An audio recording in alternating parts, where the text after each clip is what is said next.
So sneaky.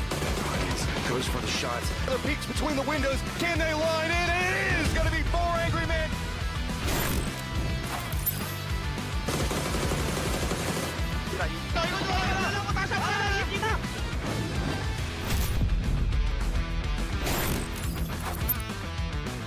Regroup, but Navi north side of Monty. All stops. He's got 77 points. They get the win. Wasn't enough to put them in the...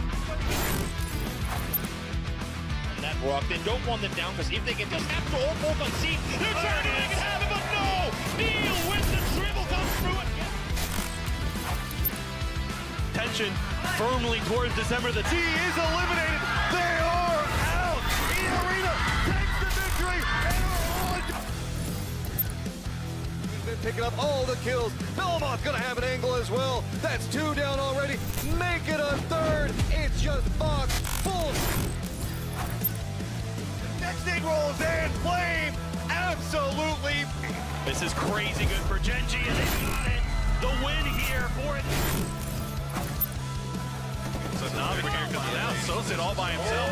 Trying to make the push. Oh! What a win for Navi.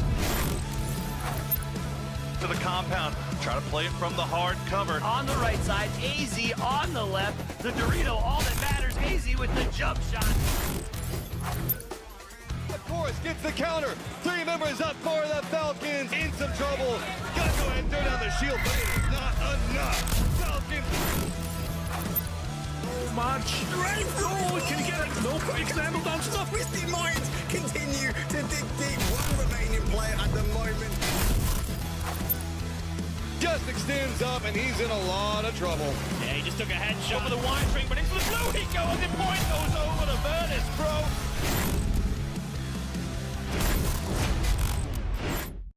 Hello, PUBG Esports fans. In 2026, PUBG Esports returns with a more structured, year-long flow. To build a sustainable esports ecosystem, we're bringing more investment and more opportunities, and this expansion goes beyond tournament operations into the game experience as well. Esports is coming closer than ever.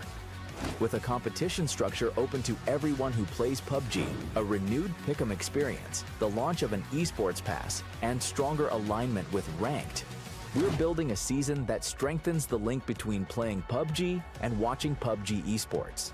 For fans, this means more matches, more content, and more season-long storylines to follow. For teams and players, it means more chances to compete, along with increased prize pools and stronger support. Today, we'll walk you through how the 2026 season connects and expands, and what's new this year. The 2026 season is built as a pyramid structure, open from the very bottom. Anyone can take the first step, and every stage leads toward the ultimate destination, PGC. Scrims and Cups are the first step on that path, open to everyone who plays PUBG, from brand new teams and rising talents to top-ranked competitors with pro ambitions. Scrims and Cups are open to all passionate players. Strong results in Scrims and Cups can lead to the regional series, and beyond that, to global events, PGS, and ultimately the PGC stage. The 2026 season keeps rolling with hardly a break from March through the end of the year. With events spread across the year, the season plays out as one connected, year-long race. Fans will have more events and more content to enjoy, and teams will stay in constant competition as the season progresses. At the center of that race is PGS. Now, let's take a closer look at what's changed in PGS for 2026. PGS will be played in a circuit format. Each circuit is made up of Series 1, Series 2, Series Final. And in the Series Final, which is the circuit final, teams can earn even more PGS points. Across the year, there will be 4 circuits and 12 total PGS events. Here's the key difference in 2026. Results carry forward. What happens in Series 1 shapes the flow of Series 2, and that momentum carries into the Series Final. Teams battle each week to create their next opportunity, while fans follow a 3-week storyline across the circuit. Each circuit features 24 teams, 12 global partner teams, and 12 regional teams. In the first half of the year, regional teams will be selected through an invitational format, And in the second half, selection will be based on regional series performance. 2026 season ultimately leads to PGC. There are two paths to qualification: PGS points, earned through PGS, and PGC points, earned through regional series performance. So even teams that don't compete in PGS still have a way in. During the season, global events that PUBG Esports fans have loved return with even more excitement. In particular, EWC reflects first-half performance, reinforcing that results from scrims, cups, and the regional series can lead to global opportunities. To build a sustainable esports ecosystem, we're strengthening both prize pools and team support in 2026. First, the total prize pool increases by $1 million compared to last year, with more prize money available throughout the season. And the impact isn't limited to the top teams. At the cup level, the total prize pool will be approximately $130,000, designed to give new teams and challengers meaningful momentum early on, and a real reason to keep climbing. In addition, the Global Partner Team (GPT) program expands to 12 teams in 2026, supported by $1 million in team funding to help teams stay competitive and sustain their operations throughout the season. By expanding the foundation through partner team support and increased prize funding, we aim to create an environment where more teams can continue competing and challenging themselves throughout the season. In 2026, the connection between playing PUBG Battlegrounds and watching PUBG Esports becomes even stronger. Throughout the season, the following in-game item and esports updates are planned. The Pick'em Challenge, familiar to many esports fans, will be refreshed for 2026, returning in a new and more engaging Fantasy League format. In addition, PNC 2026 and PGC 2026 items will be obtainable through event passes. We look forward to sharing more details soon. Finally, we will prioritize alignment between ranked and the esports competitive environment. Whenever possible, post-patch updates will be applied to official events quickly, keeping the played game and the watched game closely aligned. In 2026, PUBG Esports opens the door wider than ever, so anyone who plays PUBG can take part, challenge themselves, and enjoy the season. Thank you for your continued interest and support throughout the year. Through every change, we will continue listening to your feedback and working to improve our experience. For the latest updates, please follow the official PUBG Esports channels. See you soon.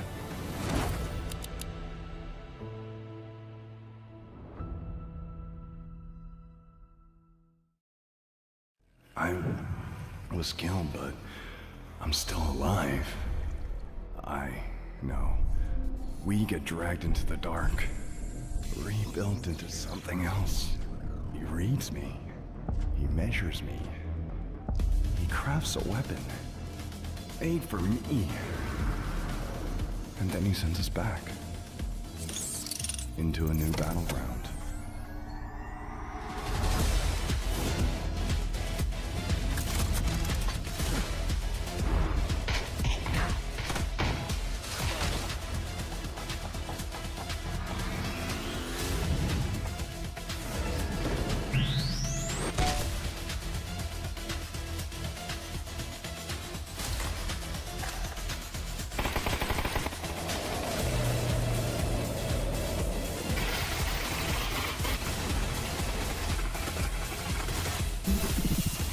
We don't know why we were given this chance, but this time, it won't end the same.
pretty face.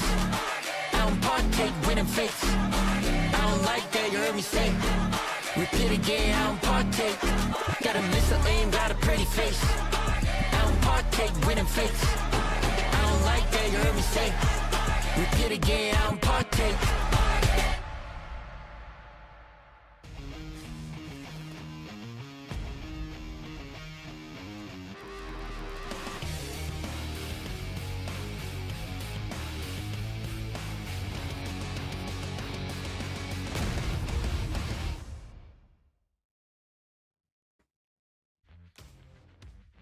Hello everybody and welcome to PUBG's The Race. We've got a little bit of an interesting setup going on today. We'll go take you through all of the randomness and the craziness that we're going to be looking at. But of course, I'm Matrim, joined here today by Mark Power as well as Michael. So we're going to be taking you through all of the action. Starting off, Mark Power, how was your break, man? This is the first time we've gotten together since PGC, isn't it? Yeah, good. It was good.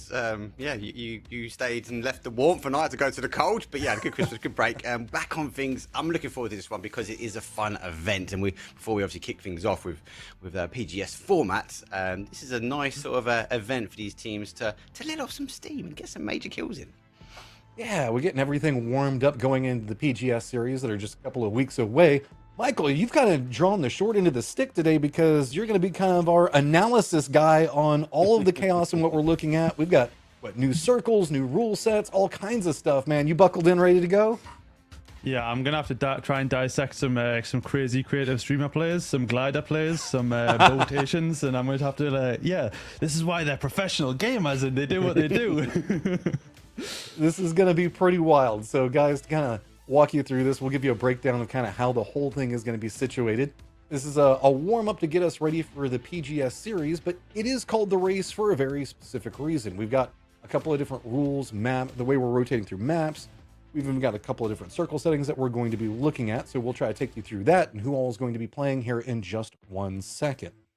So, actually, looks like we are ready to go. Let's start off with the basics of it. We are running Smash Rule. If you guys aren't familiar with Smash Rule, then we don't know how many games that we're playing today is the easiest way to say it. We could be playing 1, we could be playing 25, who knows?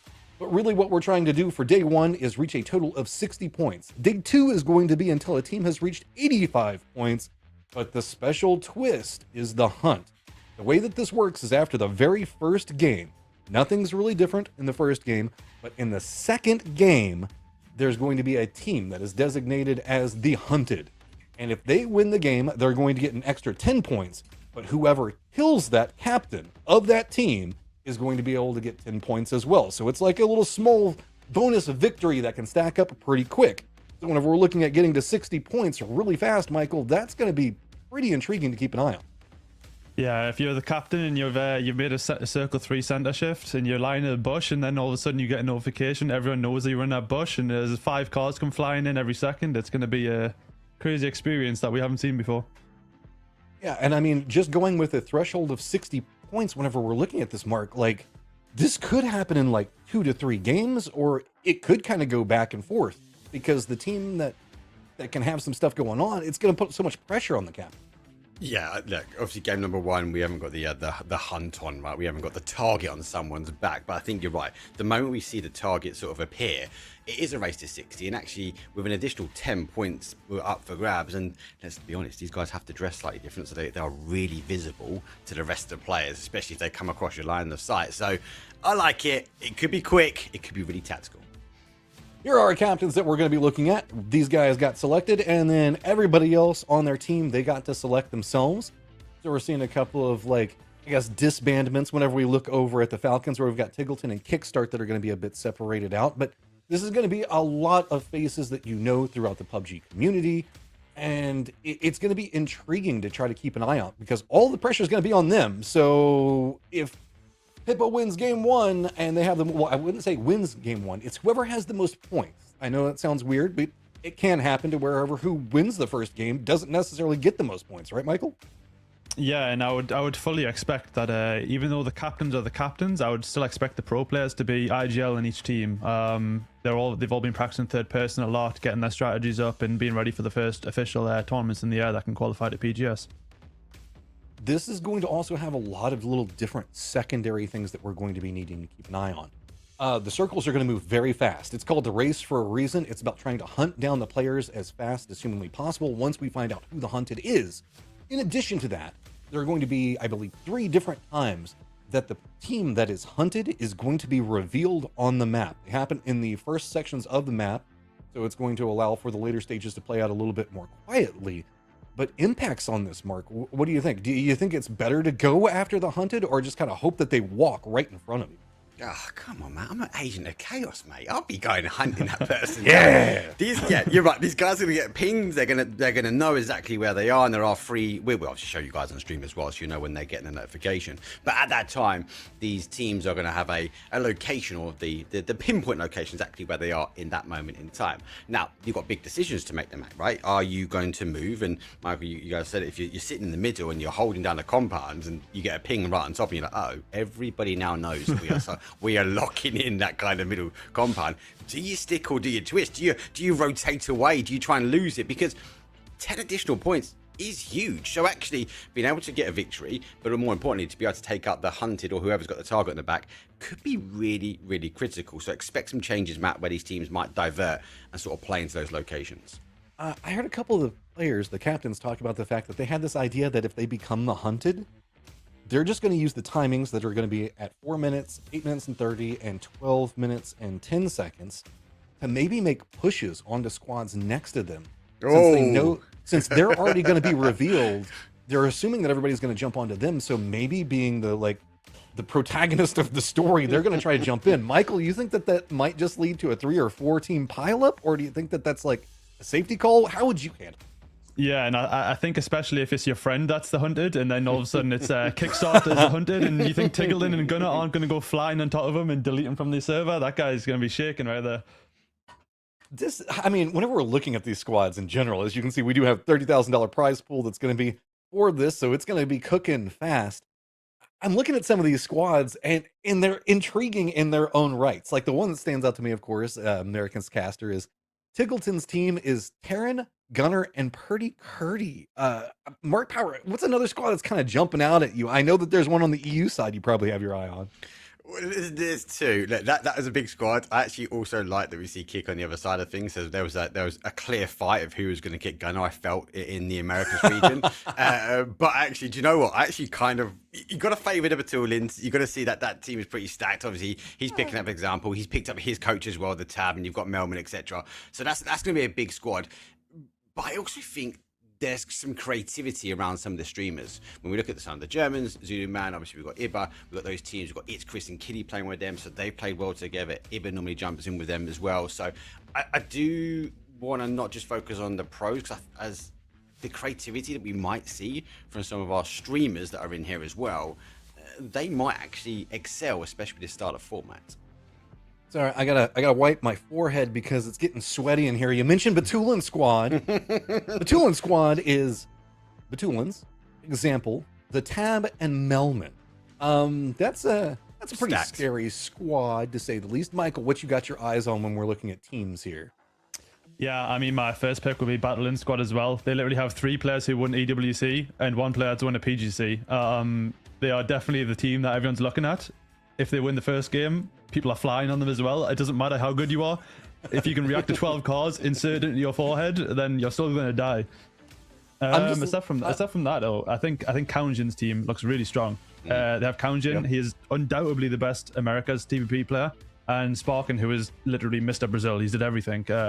He's done everything at the highest level as well. So they're also looking good. Yeah, and to round out the rest of the squad, we got And1 and VPS. That's going to be pretty crazy.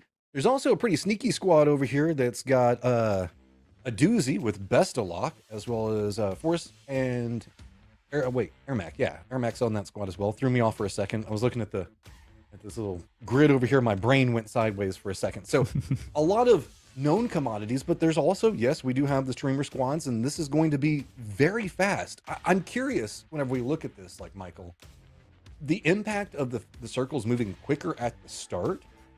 Do you think that could favor the streamer side of it, who's kind of a little bit more land and get ready to run and gun? Or do you think that might favor the pro side of it, which is a little bit more based in routine, but also I guess, has to deal with chaotic hot drops a bit more in a high pressure situation. Yeah, because I know from playing pro and at a certain level that you kind of get the rhythm of playing the game at a certain speed, and you have this much time to scout, and this has now changed. Your routine and your rhythm is gone. So I think this is going to be a lot of just going with the flow and what feels right in the time, not much thinking and just impulsive thoughts, which pro players, I mean, you're just not used to it. So you might see a lot of pro players actually mess up certain plays and the streamers are actually excelling. I'm a little bit sad because we're starting on Miramar today, which is, it breaks my heart because I have an expectation that Batulin Squad might be able to take game 1.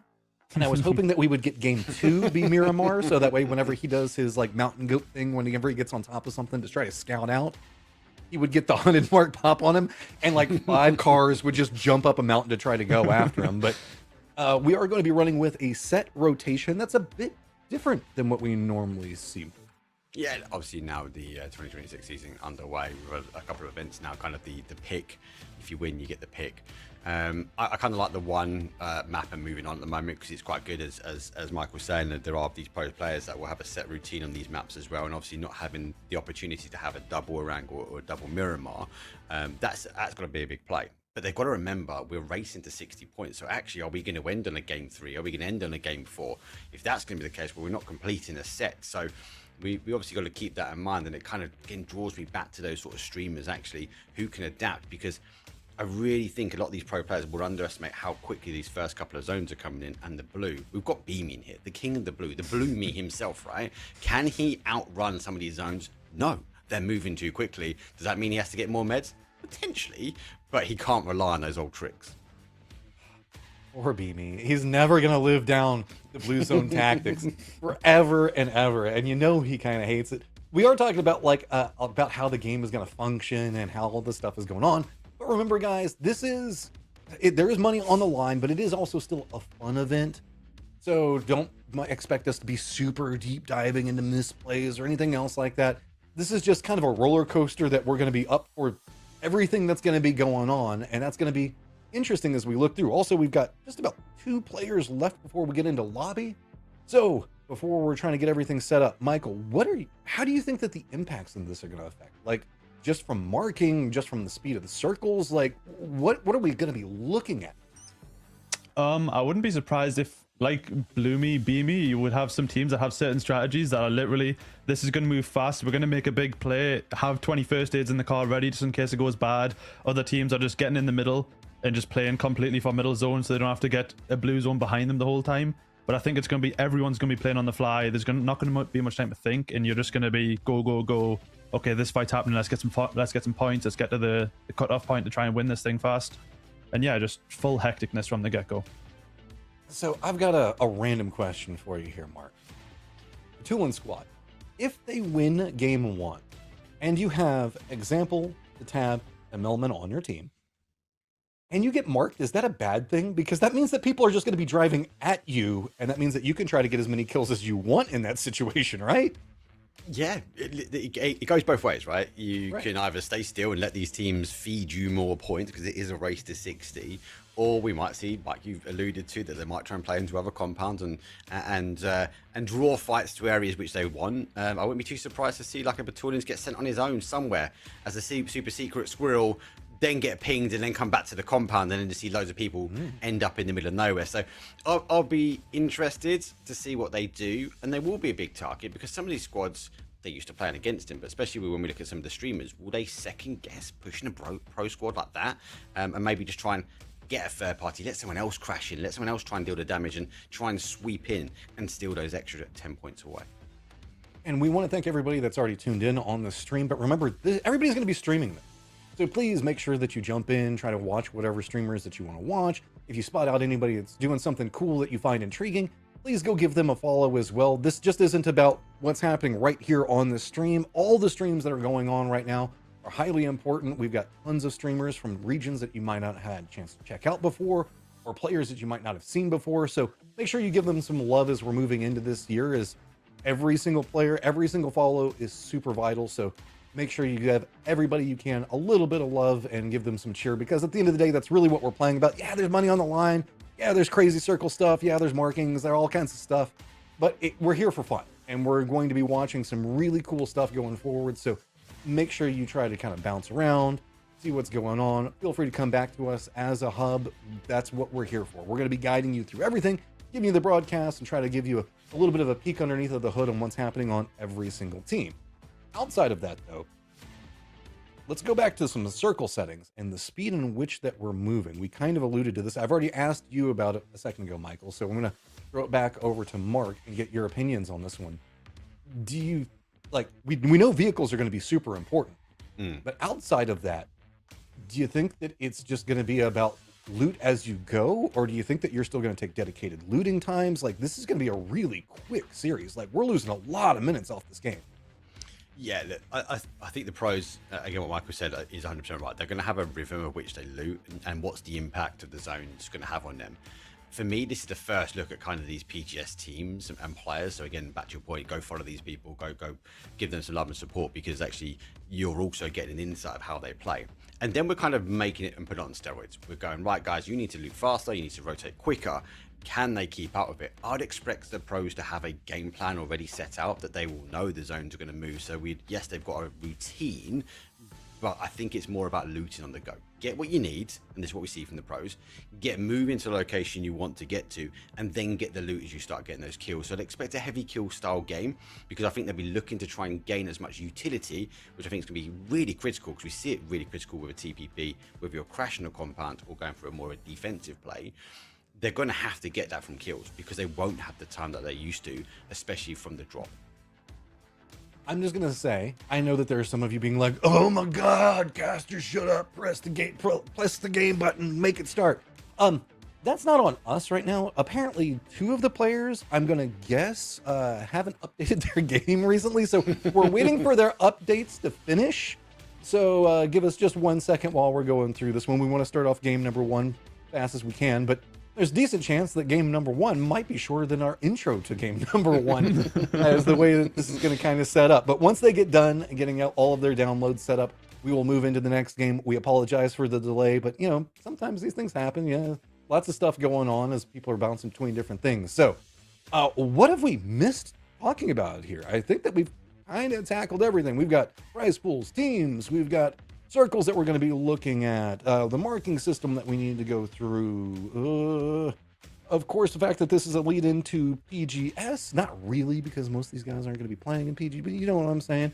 It's kind of a warm in to remind you guys that that is just a few weeks away. But outside of that, I think that we've covered just about everything, have we not?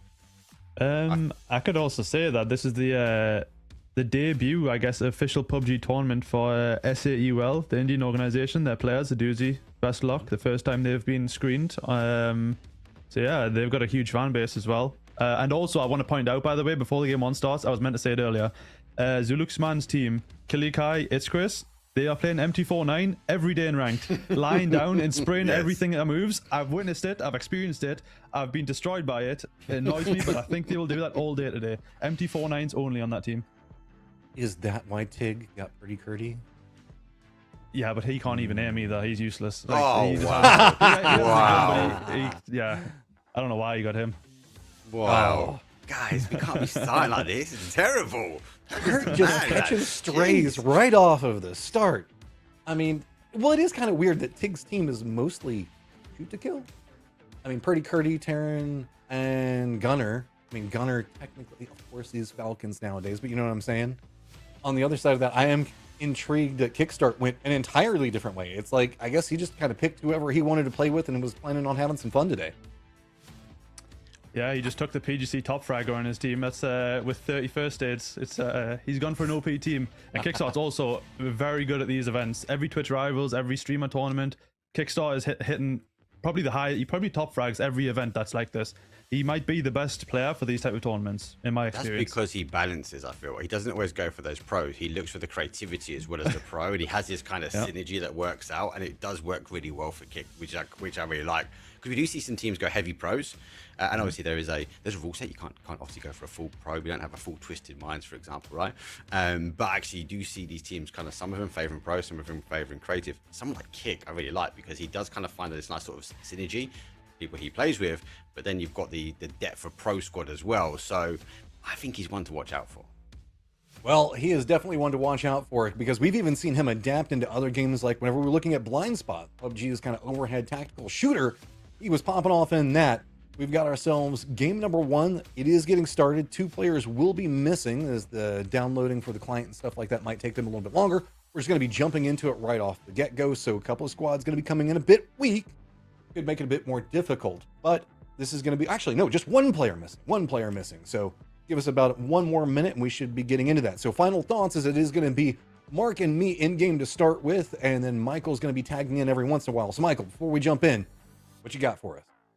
Trying to say Tigglin and Purdy Curdy die in the first 30 seconds.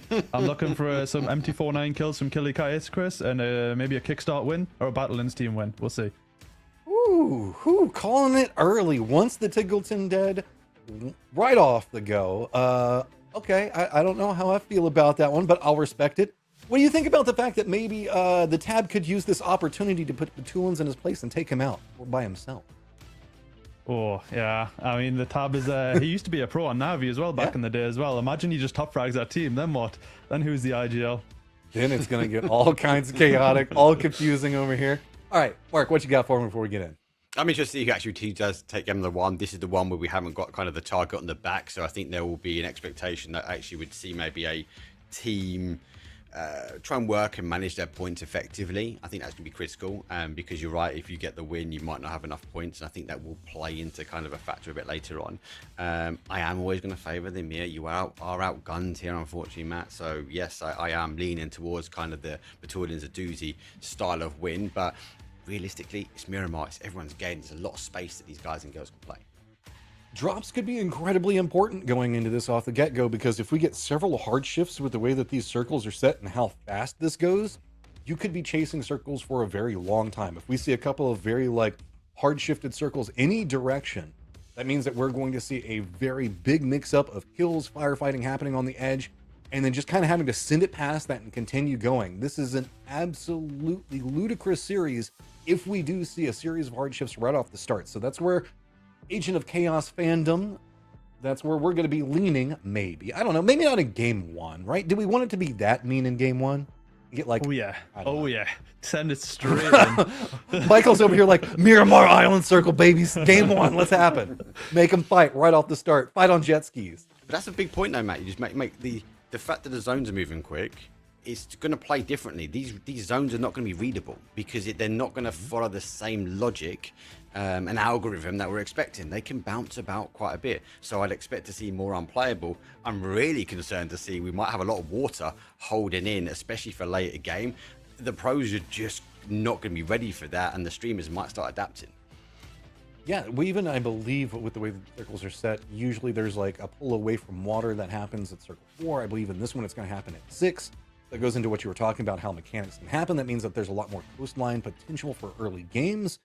I don't think that that'll be as big of an impact on Miramar, except for maybe the unplayable mountains. Yep. Anything else that's sticking out to you right off the top of your head? I mean, we might end up with just a very hard set circle right off the get-go. Yep, because the land ratio also applies for the rocks, and Battlegrounds team will be looting power grid, I'd imagine, and that means he can sit on top of a middle rock for 6 zones now instead of 4, and he can kill a lot of people that don't know about the spots that he's playing, or not. They don't check their angles for that, which comp players would, but the streamers might not watch as much. Ooh. So yeah, Battlegrounds on top of a rock for 6 circles sounds absolutely deadly. I'm quite glad I'm not playing, because that would literally make me want to uninstall the game. Batulin's on a rock where people aren't expecting him, letting them get a lot of kills. M249s galore, faster circles, Michael praying for early Tiggleton deaths. There's a lot of things that are on the table right now. So we did look like it was one of the CNZ players that was missing, so they're trying to get him back in. It looks like he might manage to make it in time, so we've slowed down again. I know. 3. Game will start. It will happen. I promise. We're just trying to get everybody set in game 1. It's been a couple months. There's been break. There's been other things like that. You got to let the players warm back in. It's like herding cattle to try to get these guys into a lobby. I promise. It's like, hey guys, you need to be here at this time. They're like, I'm here. And it's like, as you can see, sometimes they're like, oh, I forgot to update the game. Oh, I don't have Discord updated. Oh, I don't have this. I don't have that. Oh, I forgot to do this other thing. It happens. Okay. You can be as mad at us as you want, but it's not our fault. And we're not even going to tell you which player it is, so that way you can't get mad at him. Oh, I am. You wait till we hit the plane. I'm telling you exactly who it is because I clocked the thing. Come on, let's ask you. Ooh. You asked us actually who you think's going to be taking the first game. For your side of the fence, I know you might be biased on the Americas region. Are you going to stick on that side of the fence, or are you looking at these teams thinking actually there's someone else that you think might take game number one? You're talking to me who, for whatever reason, whenever I'm talking to people, like Europeans forget that I'm American because I try to be as unbiased in my casting as possible. There's a couple of strong squads, and I do think that we are looking more into the Latin American side or the European side as far as strength goes. But at the same time, there's some pretty strong players that are on the American side. I just like to buckle up and tune in for whoever's going to win. If you wanted me to call a side off of the start, I think the Batuan squad is probably the strongest. We've converted him, Michael. We've got this. Oh yeah. I've been converted now back in Europe. We've got another convertee. Like, yeah, send it in. I mean, come on. It's like 75% twisted minds. That's not fair. But we do have a countdown. 10 seconds before we get into game number 1. But with that said, I also do like Michael's call out. I really like the whole setup that we can see with like sparking and all those guys. That one's going to be pretty brutal to watch. I think that we're just in for a wild run, and this is going to be a crazy race to see who can get to 60 points first, as it is going to be me and Mark Howard taking you into game number 1. Game number 1. Let's go, people. The flight path though for this one is unfortunately not as crazy as we'd like it to be, especially for those islands. It's coming in from the west. It is playing up towards a northeast, and it does favour that north side. But then it goes into what Michael was saying, Matt. Those higher grounds there, like they're going to be the home of the survival points of a team like Battlegrounds, but with a wild style, with this fun event. Does everyone take their normal drop spots? And when you've got teams split across 2 different squads, who gets the priority to take their normal place to land?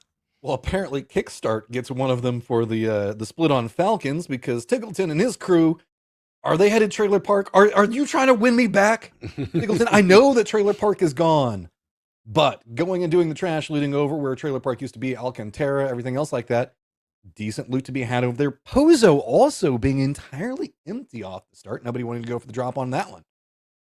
Yeah, it's quite interesting, actually. Big location does you get the drop. I really like the sort of southwest corner of El Pozo, those sort of warehouses. I think you can loot them pretty well. You've got the car there as well, which you can use to get in and get out. Everyone now at the plane, most people have spread out, but in that latter part, we are getting a few teams sharing some of those hard spawn cars. I think it might be a race to see who can get there first. Aha, I like what you did there. It's a race to see who can get the cars first. Oh, there we go. Circle What a zone. down to the southeast off the go. We've got fields galore, but luckily, a lot of these teams that kind of dropped off went for the these tail end drops where you can see, I don't know, 1, 2, 3, 4, 5, 6, 7 teams all stacked up over there. A little bit of a stretch over. Impala could be quite strong. A couple of long range shots already coming out for everybody. If you were an early dropper like Tiggleton's squad or maybe Soset and his crew, you're feeling pretty good, but wait, what do we got going over here? Chuma Sarah getting some love. This is going to be cautious, though. Obi's got the read. They hear the car. They then back up as he swaps out the car as well. So Shane, trying to make the play, gets across to the other side of the road, needs to get a gun and get looted pretty quickly. But they have the numbers here. Unfortunately for the guys, CNZ, they are split slightly, but they are big hitters when it comes down to the TPP lobby. This is a really interesting squad, too, because Obi-Wan Kenobi, he wins a lot of these online tournaments and the streamer style stuff. He's bringing in Cowboy, so a lot of potential. And off the start, are we really going to do him this way? Looking through, can't quite spot out player just yet, but looks like did manage to regroup firmly enough. But it's just a full-on press, man. Shane Doe right back behind Cowboy. Cowboy's like, darn it. He knows he's got kills above him that he can take opportunity. There goes the smoke. That's going to get rid of some of the sound cues already. He's got to be cautious here because he knows when he launches that Panzer, there might be a bit of a blowback and it might cause him some danger. But Cowboy takes a step to the left and he takes the opportunity to punch out the first kill here on the race. What else do you need? I mean, get yourself the Panzer. Go with the punches. Coyote trying to get some more onto the rotate around this one as CNZ looks like they're in some trouble. Full retreat just going to have to come up from those guys. This is Kawanzera's squad as it's going to be Anduan trying to get a little bit further away, and looks like he's managed to do so. Looking back, though, there is still one player for CNZ trying to hold the line. He's holding the line, sparking. needs to get rid of these tires so they can rotate away. For those that might just be jumping in, this is a fun format. It's going to be over 2 days, and for day number 1, we are looking as we will race our way to 60 points. This first game will be arguably some of the normal game that you might see, because after this one, with the team with the most amount of points, they get kind of a target on their back. They become the hunted, and there will be special things that will show up, and we will explain as we go, especially into game number 2. I think that we've got a couple of emergency pickups that are trying to be prepped. I think that one of them is right in the middle of the circle. That might have just been a delay point that they were trying to go for. Way off in the distance, looks like Tickleton Squad's got one called as well. Good way to jump over a lot of this. The emergency pickup's going to make these earlier circles not quite so bad. Vehicles, we were talking about this, very, very important, but airdrop right on top of heaven. So there is straight down here. Going to be careful, go straight for the car. Haynes, well, he gets a spray with the barrel, does click dry. He's just going to reposition himself. When here's a car actually moving underneath, and he misses the opportunity, unfortunately, to catch the rotation. Runs around the other side, but it's dodge, duck, and dive, and he slips his way into Impala. That was very well read. Managed to pick up the vehicles and also sneak through to the other side of Impala, which is a little bit easier to fortify, just due to the way that the smaller buildings have more open sight lines on it. Missouri taking some, but doesn't go down. Gonna go for a read on maybe him continuing running, but Smazera stays back behind this one. He's going to be the linchpin in the defense, making sure that nobody from Heaven's squad can go any further north. I just didn't know he was there. Wasn't moving enough, and Suns just missed the opportunity to get the knockdown. So just be careful. He's going to have to figure out how he needs to get back to his squad, because you are right, that side of Impala isn't easier to fortify. And obviously with the zone playing back here, a lot of teams will be looking at this location as an option to sort of move into. So I think there is a bit of a time factor. They've got to try and deal with this quite quickly. Asian team obviously here already, and the hold will be crucial, but it depends on how long you let this one fight out. I was looking through, whenever we saw Heaven just a moment ago, I don't think that he had like a full chance to get like a firm loot situation going. I mean, he had himself the SMG off the start. Yeah, SMG, and he's got the Panzerfaust and a gas can.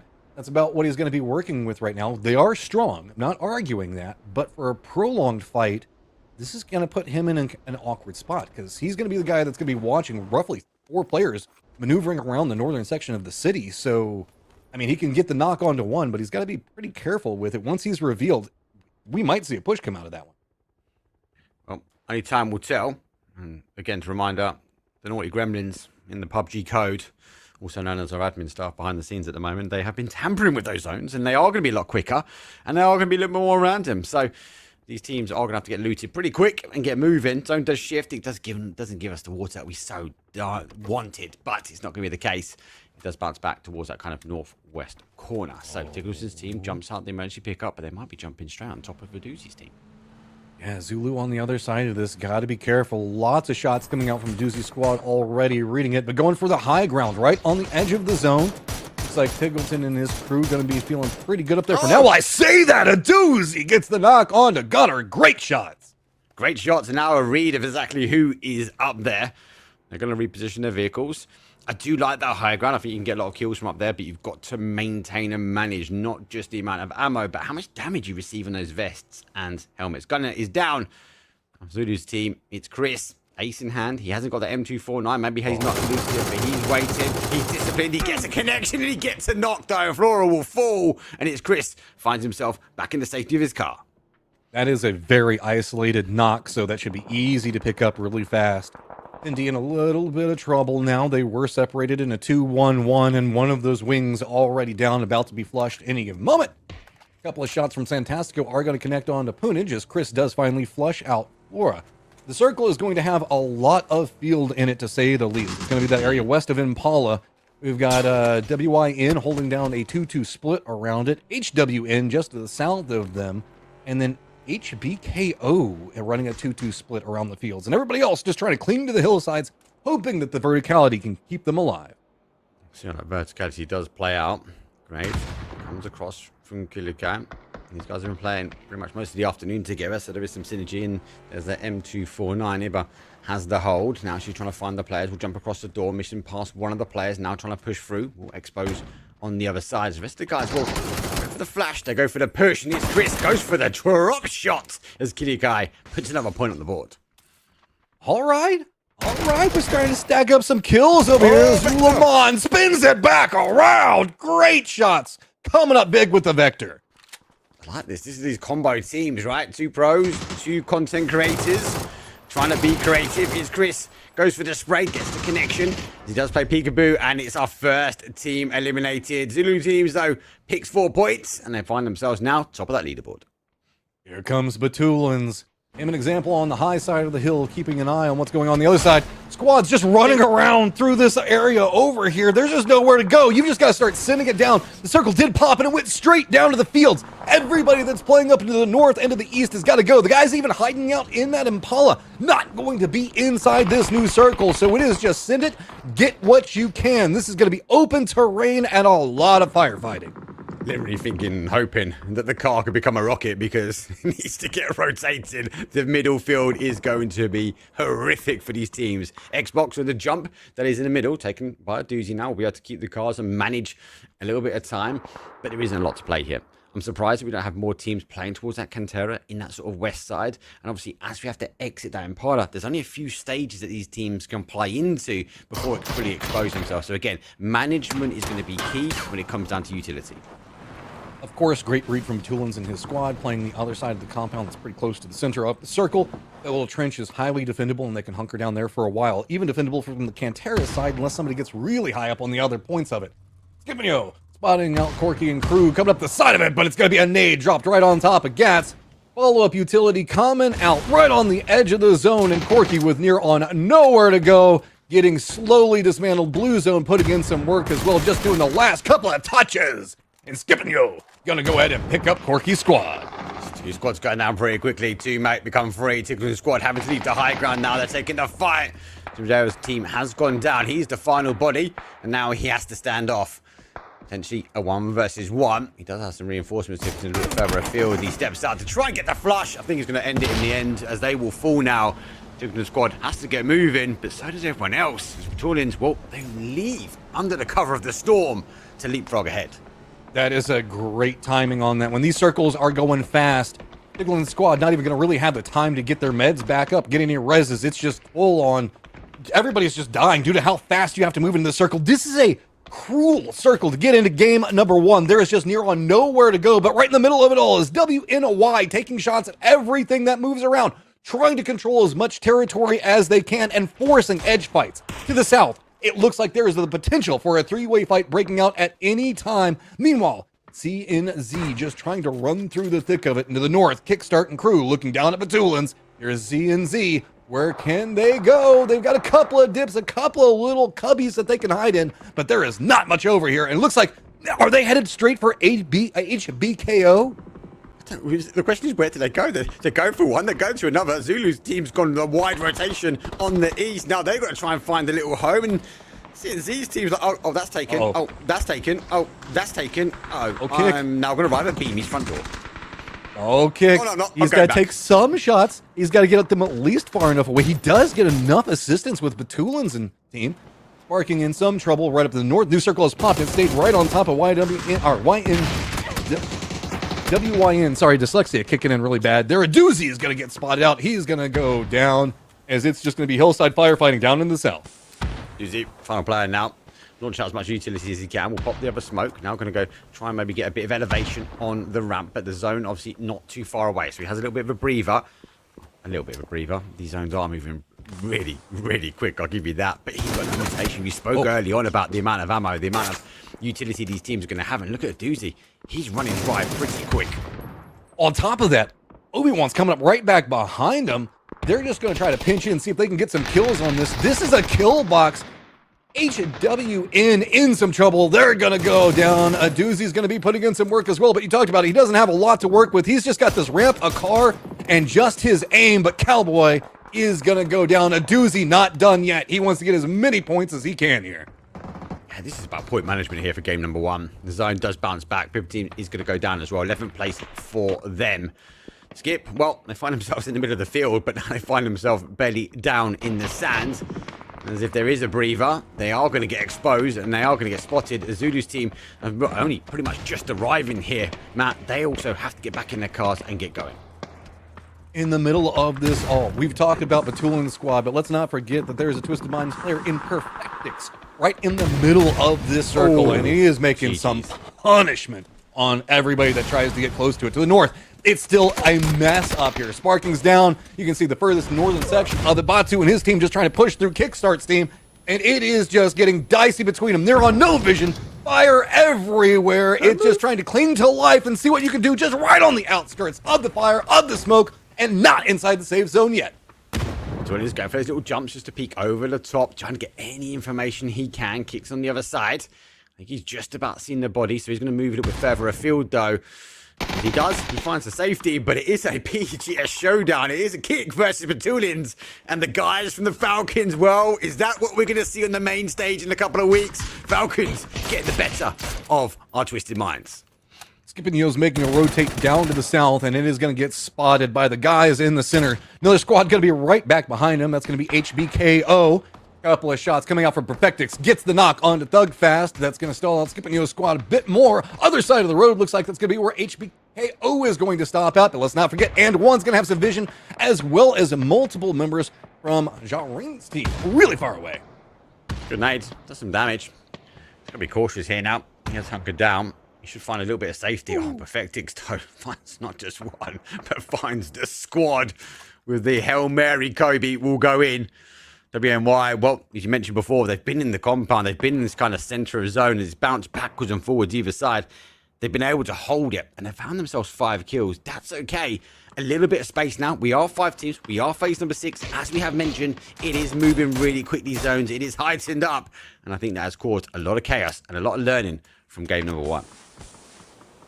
WNY inside the circle, and one inside the circle, and just right on the edge of it is going to be HBKO.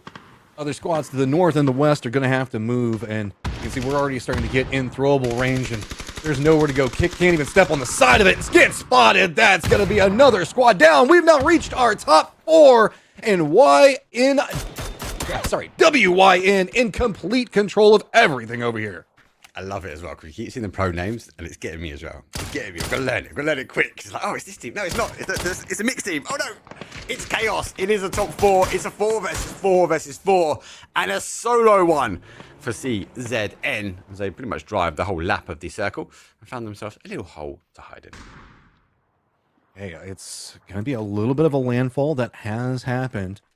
Right now, Weenie trying to defend up, knows where and one is, knows where the moving factors are. Remember the fact that there's a lot of vision to be had here, and so said creeping further and further forward. Yaren's team, they've managed to find something of comfort over here for the time being, but they're just going to have to keep moving forward. Hay bale's the only thing that's going to be able to keep them alive, and a crossfire situation just brewing with WNY. Again, dyslexia killing me today, man. And HBKO going to have 2 different angles of approach onto him, but it's all going to be on how long does and one manage to survive? Not long. Does fall. It is cautious. We are 70 minutes in. We are phase number 8. We told you the zones are going to be moving quick here. Weenie's team obviously going to move itself over towards the other side. Perfecting to lay low. And now get the peekaboo over the top. There's one, though. They try to work their way. Sunflowery, though. He takes a huge amount of damage. Another one's going to fall. 8's to be 9. 9's to become 10. And they're going to be cleaning up this lobby pretty quick. Oh man, this is a ton of kills stacking up. Perfectix has got a beautiful angle on so much movement over here. That's going to be Baco now down. It is just a straight line of defense. Weenie getting the read on a lot of what's going to be going on over there. So said gets the knock. Crossberg nowhere to go. Weenie going to be the guy that's defending it. Just a smidgen of HP, keeping Crossberg alive. They've been able to hold on to this util as well. They've had the compound. That's a huge Kobe. Oh! And he gets it as well. 5 kills for Certidito. The ex-Navi player, the new team nemesis. He's in God mode at the moment. It's 3 versus 2. They have the better position. They can hold tight. 14 kills and we're racing to 60. How many games is it going to take? This is nuts. Yaren in a lot of trouble. Center dot firmly in Weenie's control. And there you go. It felt like just a matter of time. These guys are absolutely dominating game number 1. Weenie, oh my. days. 15 kills. That is a huge 25-point game. Big GG's. Now, Matt, they had the centralizer of the compound, right? So they had the location, they had it locked down. The zones went high quick. 17 minutes. And then, most importantly, we're coming to the end game now. Michael, oh my God, what did you see in that game? I've never seen PUBG like this before. I've never seen PUBG pro players so stressed out and constantly something is happening at full pace. That was that was really fun, actually. I'm not gonna lie. I mean, the pacing on the circles being so fast, you had to clear a firefight in like, what, 20, 30 seconds max? Otherwise, you were just stuck there, Mark. It was just brutal to watch those mid-game circles. It's just speed. Michael said it right. There was no stopping. It was who could manage not just a fight that was happening, but start thinking about the next fight that's coming up, because the zone shift away, and we saw it kind of ping pong either side of the zone, right? It bounced either side, and teams were having to rotate. CNZ rotate the whole way around and then found a little bit of a home. But it was thinking about the next fight before their fight they were dealing with had even finished. So we did a disservice to Twisted Minds by talking a lot about what was going on with Example and Petulans. Michael, do you think the Perfectix might have taken personal offense to that? Because this lobby definitely felt that way. Yeah, maybe we have the wrong hard carry. We thought Battlegrounds and XMPL would be the hard carry Twisted, but it seems like it's we got it all types of wrong. They've just smoked everybody in the lobby. They might actually just win in 3 games or something. This is absolutely crazy. So now we're gonna have the hunt stuff kick off. And shocker, it's going to be Weenie's squad that's going to be there. So if he goes down as captain, that's going to be 10 points to the squad that kills him. But here's the problem. You have to make it through Perfectix to get to him. And I feel like they're going to be attached at the hip. This is where the hunt really starts to kick off.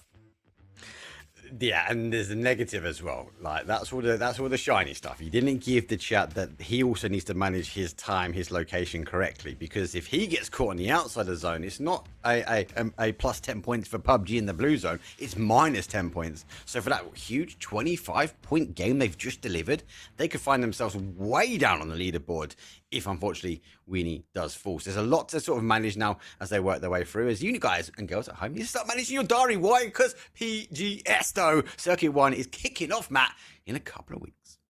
Yeah, I mean, we're just getting right into the thick of it. You can see March 18th going to be the kickoff for the group stage.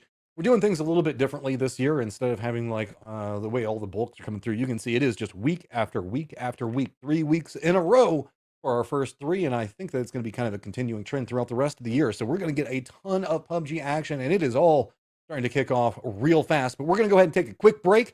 I mean, I need to catch my breath after that game, so give me just 1 second. We'll be back in just a few moments.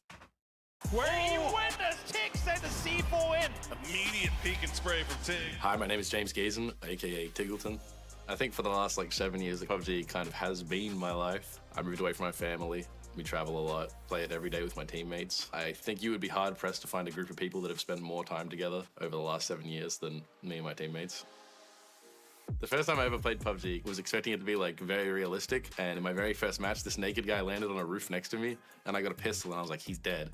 And he ran and jumped off the roof, and it fell 3 stories, landed on the ground, and kept running, and I was like, it's Superman. He just fell 3 stories off a building, and his legs are fine, what? I ended up falling in love with it after that. For me, PUBG always gave me the most adrenaline. My very first couple games, I felt like I was gonna die in real life if I died in the game. At the very end of the game, I'd be shaking, my heart rate would be I guess I've just been chasing that feeling my entire career.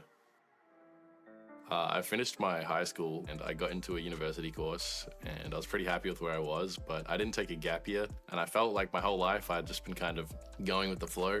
And then I got the opportunity to fly to California for this tournament called NPL Royale, because I got picked up by an American team. And that was good fun, but I still wasn't taking it too seriously. But I met this guy there, Bizzle, and he basically said to me after watching me play a little bit, he was like, I'll get you a visa and you can come to the US. And I was like, really? So I just full sent it at 18. I went to the US. I took a gap year off university and then never ended up going back.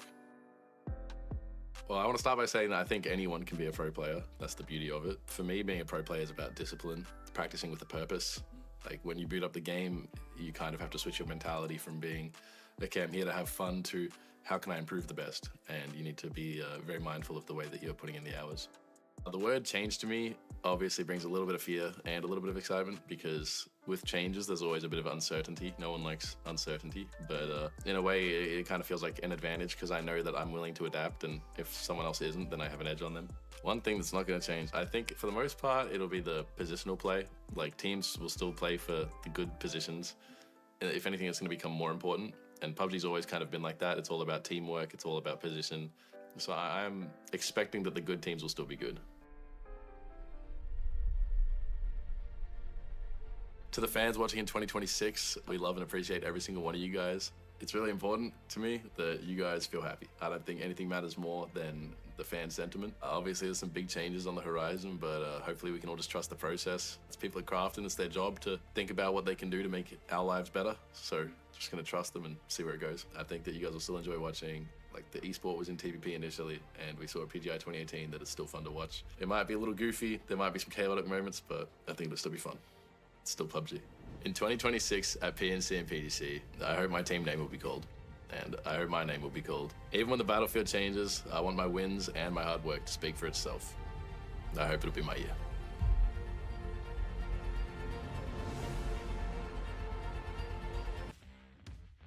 Okay, so we are now back, and I need to kind of like digest what has just happened, because we've got leaderboards that we've got to look at. We've got to figure out what's going on, because it felt like squads were dying so fast. It was ridiculously hard to keep up with who was falling where and all of it. Of course, we know Wee's at the top, but Michael kickstart back behind that off of a great set of kills, and Yaren's team on the other side of it doing the inverse, going for the placement.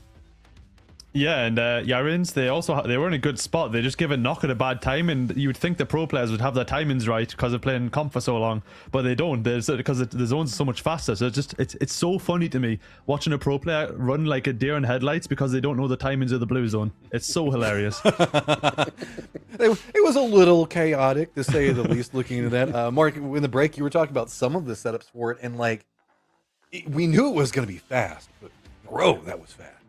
Yeah, and I felt that sometimes, especially when, as a caster, right, we get the opportunity to go up and go really aggressive really quickly and then go back down. There was no going back down. It just got more and more and more aggressive. And as a result, the team that found the compound, they now find themselves with a little bit of a target on the back. Look, Weenie, I like you. I enjoy your content and stuff like that. But I got to make the joke, man. I find it very funny that the entirety of this lobby is now hunting Weenie. No comment. Hey, yo. There's like, I can tell all of us have like, we know all of the jokes that we want to make right now, and we're just like, no, I can't make it. something Thailand, something. But this is, I mean, respect, we need put it together a great squad, and these guys, they read the circle, realized the vulnerability, and I love the gamble that they took of going for the fields, because if it did go to the fields, they were in the best position to have control over the rest of the game. But if it went anywhere else other than the field, you were doomed, because then you were going to have to be running into it. I feel like that might be what we're going to be looking at, Michael. Is that kind of the goal that a lot of these squads could be playing for, is going, okay, where's a place that can win me the game if it goes here, and hope that it goes there? I mean, that some circle luck feels like it's very needed with the speed these circles are moving at. Yeah, I mean, there's a reason the compound they took is called tire pop in competitive play, and if it doesn't come to you, you are doomed. But yeah, I think if you take the gamble in the middle, because everyone that was previously middle, they rotate edge. The rotate takes too long. They get caught out by the blue zone. They rush a fight, and now the team that they just pulled up on also dies because they don't have time to process their next player because they just got pulled up on. And it's a full domino effect, and everyone that was in the middle, as long as they could have been middle, got the late game. And yeah, I think it's maybe taking a gamble at a shack and just making a car fortress would be actually better, although it's seen as like this snaky play, but it gets you to the late game, it's going to win you the tournament, then why not? Well, now, could just playing passive win you the tournament? I don't know. With the way that the kills are stacking up, I feel like you've got to be some level of violence. Mark, you're shaking your head. You think that you got to get the kills? What's the goal here? I just worry, Matt. Like, Miramar is arguably the most, I'm going to say esports, I'm going to throw it out there. I like it. It's a slower game. It has everything from low ground, high ground, everything in between. A bigger style of map, right? Matt, we're just about to go Tego. Yeah, and that is the complete polar opposite, and it's a fast map. People get caught on rotations. I think they're going to have no option but to get kills, And the last game was super quick. What's Tago going to deliver for us? I don't know. I feel like you're playing the circles. There's been a joke for a long time that the circles are always the greatest villain inside of PUBG. This time, yeah, they are. They are coming to hunt you down and they want to kill you. We saw that, what was it, Corky's squad got caught up in a small firefight right on the edge of the zone, and the blues suddenly started coming in again, and you can tell that the reaction was like, oh my god, we've got to go, we've got to get out of here, and just did just enough damage. You have to fight on the edge in some situations, but do you? Is it just better to like bully your way through, Michael? Do you just hop in a vehicle and pray and send it through the line of defenders that are going to be coming through, or do you try to go for the fight? What's your read? I think people are figuring out as they go, honestly. But you saw a Doozy's team, and that's a team with at least 3 players that play esports, and they were just driving 3 different directions going to the middle and all dying. It's just like I say, I come back to it. It's just so funny watching them be shambles when they need to make a big play because the timing's completely off. But I do think that people will leave a lot earlier from the loot spots on Tago because Tago has the best loot out of all the maps. You can get looted really fast. Its first aids are everywhere. You might have some blue tankers. You might see some people in the blue this game. But yeah, I think people will have better timings this game just because the loot on Tago is just so much better. See, I'm afraid for anybody that tries to pink blue because it feels like the circles will go so fast. Yeah. You'll end up so far out, like you won't have time to catch up to the circle if you end up doing that. I don't know. It depends on how the circles pop and move around. But this is a lot of crazy stuff going on. Remember, guys, a lot of these guys are streaming, so feel free to jump in, catch what's going on, listen in on the comms because it's pretty crazy. Rock kind of got fed. Oh my god, that circle hurts. Oh, nice shot. Oh my god, what a shot. I did hit the slide as long as he headed me. Лево, сено. Дал хит. Вот тут. Он РКП буквально. А он резнул, нет? Ну, ждем. Нет. Хорошо. Они двое там ластов. А он может трясать теории? Вот он желтый бежит. Просто ждите на зону. У нас звезда, да. Звезда. А где еще один справа? Нет, справа я... О, нокнул. Не, вроде все. Единицу Вайп. нокнул, все, вайп А, от синьки. Найс. Хорош. Лучшие. А он от синьки... А, это... Поздравляю, Винит. Oh, people collecting clips are so nice. I wanted to see them like grab somebody that was just like, oh my god, the next circle's already here, guys, we gotta go. You like, you know that somebody out there is losing their mind because they like managed to make it to the circle, thought that they were good and could set up for a second again, and then had to take off. Okay, Mark, breathe for a second. Now that we've looked at game 1, if you are the hunted, what would be your plan? If you were the hunted right now and as fast as everything was moving, how do you handle it? Well, with Tago, oh yes, I can see the flight path, so that's a little bit biased. Right? I will be trying to stick, especially my hot drop, in and around that kind of water area. My expectations are you want to be ready to sort of bounce across towards that island if you need to in that northwest corner, or be ready to go. I think Tago is going to be about compound. Michael said it right. It is kind of the rich map when it comes down to loot, and especially you can get those meds out of those sort of bowls that sit outside the compounds as well. So I think it's going to be all about getting to the right spot early for this one and trying to lock it down. But we have to remember that they're going to get pinged 3 times. So people are going to know exactly their location. And I think the speed that we just saw from Miramar, I'm second guessing, but I think people are going to start crashing these teams quite early because they know exactly where they are. They know they're going to have to get some loot, and why not take the compound away? So now I'm going to bring similar question. Michael, this is just theory crafting. With as fast as it was going and how people couldn't keep up with the circles, is it worth just committing for 10 points to kill whoever the leader was inside the last game? And because it's not guaranteed you'll kill them, or do you play for the circle? What do you think is the better way to go given how fast it's going down? I don't know, because it's not exactly like you're going to go kill some players who are easy to kill. They just got a 15 kill win. Some people might even go the other direction and be as far away from as possible. But I think if I was the team that had the win, So said and Perfectus are smart players. I think they're telling Weenie when that timer's about to pop, just go get in your car and drive 200 meters this way away, so they don't know exactly where we are, and then you can come back. I think they're smart enough to like be creative and figure something out and not just get compound bombed 3 times in a row. If they do, then yeah, I mean, you're not defending that 3 times in a row. Like, you're just dead.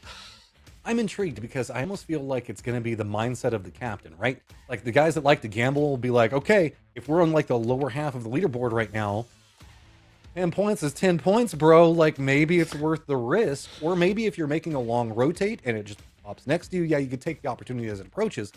But Do you think that the guys at the top of the leaderboard, Mark, are going to be as inclined to chase after the 10 points and risk themselves making it to late game?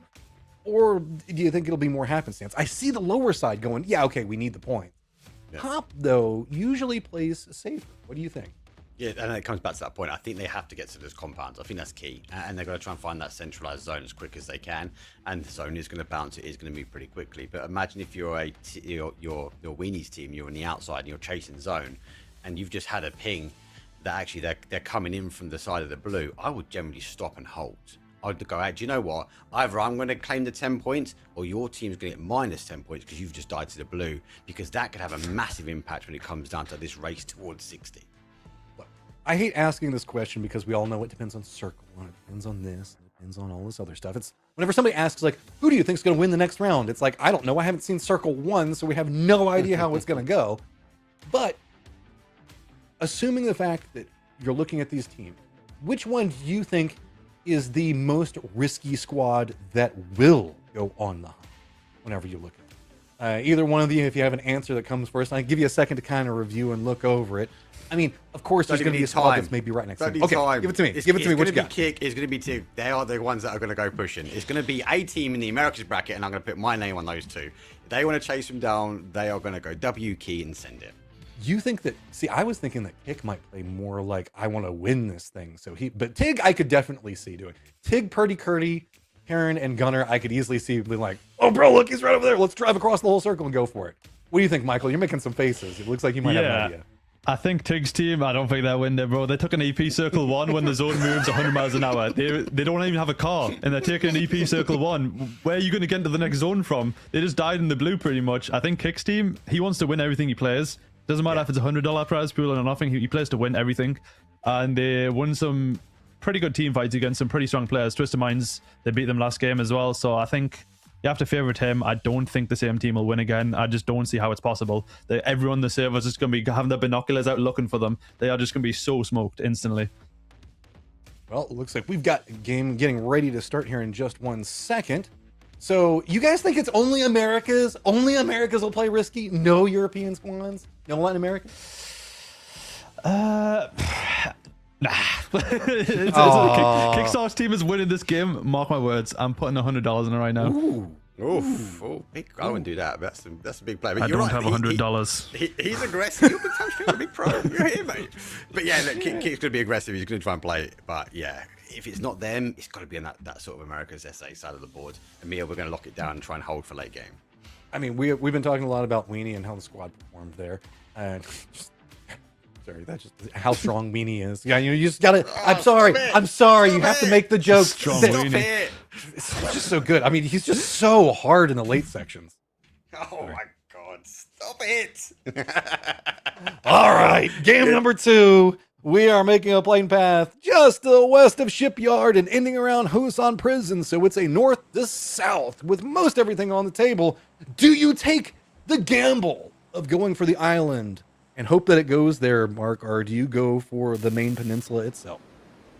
This is the difficulty with this flight path. That north to south, it does kind of work its way down.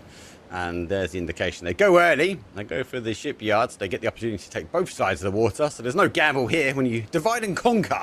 I would look at this. If I was them, I would have gone mainly more towards that sort of terminal spot.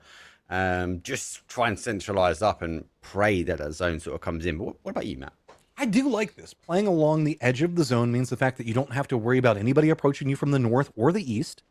So this is a good read. You really only have 2 angles of approach that you have to be super concerned for. And if the circle doesn't come up here, that means that people have to come like way out of their way to chase you. Downside, though, is if you don't have the circle over here, like let's say it goes down next to Hosan, the blue zone might be eating those 10 points out of anybody. Yeah.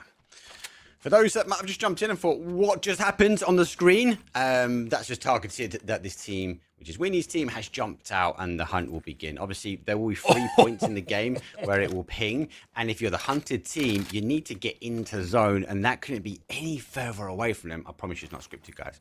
It can't be any further away from them. So they have to make some decisions because the rest of the teams, as I said, are going to get pinged 3 times the exact location of their team.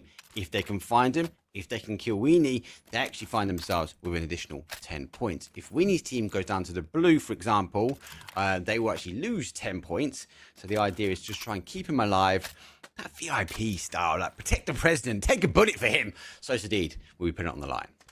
Yeah, supposedly whenever we're watching this, I believe that Weenie is going to have a glow to him. So that way we can identify him at range and if anybody's going to be going after him. So a little bit of like extra information that we can be looking at. So look at the circle. Almost everybody's already inside of it. Kick Squad's going to be to the north, one of the teams that we were talking about beforehand. So easy path in. We have to make the assumption that we're going down closer to Hosan, maybe the swamps in that area. It feels like circles just love to go over there. But restricting in just 1 minute. So the guys up to the north, that's going to be Heaven, Skipinio, and Weenie. All got to go quick to get over there. A question for you, Matt. If you're Weenie's team, you're in Shipyard and you see that zone, right, late on the flight path, do you try and hold out here now and wait for the first ping and then make a move? Or do you think they should be maybe just forgetting about that and move? Why? Obviously, they need to try and get themselves into that. I mean, it's going to be 4 minutes is going to be the first one. I feel like with as fast as the circles are, you just can't, and especially if everybody's going to be trying to go after you and hunting you down, blue zone damage is just going to, you need every med that you got, right? I feel like you've got to be ahead of the circle or option 2, very far behind it. So that way, if you die and the blue zone does get it, those 10 points don't go to anybody. Yeah, but it impacts you though. And look at the lead they've got. This is a smash roll. Yeah. We're racing to 16. You're 25. You're ahead. You're leading. That'd be a huge reset. Sorry, mate. But if you're going to lose the 10 points anyway, is it better to lose it to no one instead of giving essentially a 20-point swing? Look, go out with a blaze of glory. Take the fight head to head. Challenge. I'm with you. Dying to the blue is not the way to go. I don't like to die to blue. I don't do that whenever I'm playing. I'm just saying that strategically, it might be the best play. I don't agree with it 100%. Position revealed. And in cars, I think that they're revealing position and going. Are we going to see any lineups on defense? I wouldn't be surprised if maybe the northeastern corridor gets a couple of friends trying to eye that direction. Because around what we're looking at, terminal, maybe a couple of people setting up in defense. I think Skip's the big one. They're the opposite side of the water right now. They've just had a ping. If they get the read on it, they know exactly where they are. Is it a race to get across? Will they take the first bridge, or will they go further around by Yongchung and come over and try and cut off the path? They are the team that can reposition. And then back to your point, the teams that are in terminal, obviously we could see them potentially position up, try and hold the outside edge, because it is a big game. 10 points? That's a huge game. You did call it, Skipinio Squad. Like the moment that ping came through, everybody was just looking over there, trying to figure out exactly, okay, we know that they're next to us. They don't make the commitment to cross the bridge, though. It looks like they might just be trying to catch them in their rotate, maybe a bit further down. Because if you go to the bridge that's west of Yoncheon, then you can maybe cut them off in terminal a bit better instead of having to scapegoat back. If you go to the one that's on the eastern side of Yoncheon, you could be tailing in back behind them and putting yourself into defended positions. Batu and his team, though, are playing right along the zone wall, perhaps on the approach that Weenie's going for. Next reveal, though, 8 minutes 30, so it won't be that long because the zones go pretty quick. So I think it is going to be key, just kind of keeping an eye on that sort of rotation path as we do work our way in. No one else sort of positioned themselves up in that sort of east. I mentioned Victorian is maybe the final squad that might be the one to do that. There is a gamble. Obviously, they have seen that they were in Shipyard, but I haven't seen since yet. It does look like Tiggleton and his team have decided cars are good and they want more of them. They're going to be wrapping into the south, but they're going to be close to It's Chris. Remember the early game, It's Chris's squad was wrecking people, man. They had very little fear over there, so Tiggleton and the squad might need to be pretty careful. John Rain is presently tied in second place with Kickstart. Going to get some vision at range as well, and it looks like, yeah, Zulu, It's Chris trying to fend up. Tig, they're not going to find a home over here, so it looks like Zulu is going to regroup more to the east. I quite like Zulu's game number one as well. Like, I know Chris didn't have his M249. I know, Michael, that's what he's going to be looking out for. But they played aggressive. They were happy to make pushes. They were happy to try and take position away. I'd argue to say they're one of the teams that kind of managed the zone shifts. Like we've just seen one, always back to the water, really well. And you can see a couple of shots now. If they get back in their car, unfortunately for them, as we can see in the map, they will be behind a little bit of traffic. So I do have to be careful of how they sort of the rotation path is. And Weenie's team was just about to come in by Hosan. Here we go. It's everybody sending it up next to Fishing Camp. We've got Pippa running up right next to 10D. Skipping Yo's going to be back behind that. Yarane's going to be roaching on the other side of this. There is nowhere to go. Corky's just going to get caught right in the middle of the meat grinder. It's going to be Punich getting some damage on the Pippa, but Gats is going to spot out one, get a quick flush onto it. Range also going to be spotting Pippa and rotate. Shots coming through everywhere. We've got about 5 squads all rolling in on this one. Batu's actually had to stop off because of the firefight that's going to be going on in front of him. Tickleton, Yarane also getting caught in the firefight. Other side of it, it is going to be Weenie that does spot out the firefight, does not want to go after it. Instead, they're going to be going further into the north. Everybody is taking damage and a red zone to boot. Red Zone might force these teams away, but Tickleton's team wants to get these confirmations there. Go for the run over here. Pippa's team loses some bodies, but find a position. Now they'll take some shots over towards Skip. That's going to give them a little bit of a breathing space. They are on the outside edge of the red zone, but in the middle. 40 seconds remain here for phase number 2. We did see the hunted down working its way in as Weenie's team comes on the east, but they have some teams rotating in behind them, and one of them will actually be Zulu's team. And we need to remember that it is going to be 8 minutes and 30 seconds before the next reveal for our 100th squad. That is just a couple seconds away. And Weenie and his team are going to be very close to Batsu. To the north of them, it's going to be Obi. Heaven, as well as Zulu, and it's Chris. We saw them going on the rampage earlier. Going to be wrapping in back behind them. So they could find themselves pinched right along the zone wall. Perfectix taking the shots right now, trying to hold out anybody on Zulu so that way they can't come after him. And it is going to be time. 2, 1. Everybody knows where Weenie is. This new circle's popped, and it's moved away from Weenie. It's moved away from Weenie, but look at those little white indicators. They all start pointing, but Toulouse, the whole squad is now looking exactly where Weenie's team is. They might have to get in a position to try and close them out. Zulu's team's W key down. Are they making a play now to try and deny entry? It's a case, sometimes could be a gamble with some of these teams. Maybe get the 10 points if you can't find yourself getting your way into zone. It's a full-on defense from Kickstart at Fishing Camp right now. You can see Heaven was trying to get in there. There's no easy path. 10D is going to be right up in front of him. Nade's going to land right underneath the Marslek. He's got to get out of the point, but it does connect. At least a couple of shots coming up from Silers does get the knock on one. Weenie's still playing on the outside. They're just watching every single team go up in front of them. They're going to find themselves heavily gate-kept, but Heaven, no fear, are just trying to hold defense where they can. They're looking at the zone. They're thinking, how do we punch a hole through this one? We can't send it through. People are now situating up, not just for the third party, but the opportunity to potentially stop Weenie's team. Pains has to work his way back, does pop the money over the top in towards the smoke. One get the connection here. It's 100. Well, they're going to have to try and hold out. Not for 100 days. Because you are phase number 3, and we're about to go for phase 4. Just trying to get some more out of this when he knows he's only got a couple of seconds. This is going to go fast. Weenie's going to be rotating south of him. We want Coyote just to the north. Red zone on top of it to boot. No real big problems that are happening yet, but looks like Weenie is trying to move into a third-party position. They want to try to get some points out of this, and this is very well timed if they can pick up something off of it, but no. Instead, it's going to be 10D that ends up getting the kills, and now Weenie's put themselves in kind of a vulnerable spot as Obi-Wan Coyote does have some shots that they can take back at him, and on the other side, Batu reads it as well. This is the thing, they've sent the 2 gunners ahead, Perfected Sosadi there, but they left Weenie in the middle of the red zone. No! He's got to be cautious, could be a minus 10 points. It's phase 4. He has to get moving, he's got the jammer pack on, has to find the rotation path. He's going to go round the robin to build the momentum of the car, but as he comes over the top, he will start to expose himself. He should find an opportunity just to get around, but he has to dodge these red zones that are coming in. I'm a 5-year-old when he just exposed himself. All right, back behind this one. Obi-Wan Coyote is looking at 10D. Weenie does manage to get a foothold in. Kickstart still holding the north, but Skipinyo is going to be right next to him. Tickleton's squad, Purdy Curdy, that's a weird sentence to say, is just trying to get into the circle, and it is going to be HBKO taking a lot of shots at them. Zulaman squad does get eliminated, and you can see it is just a mess. A red zone covering the entirety of the circle. Everyone will feel the pressure of the red zone.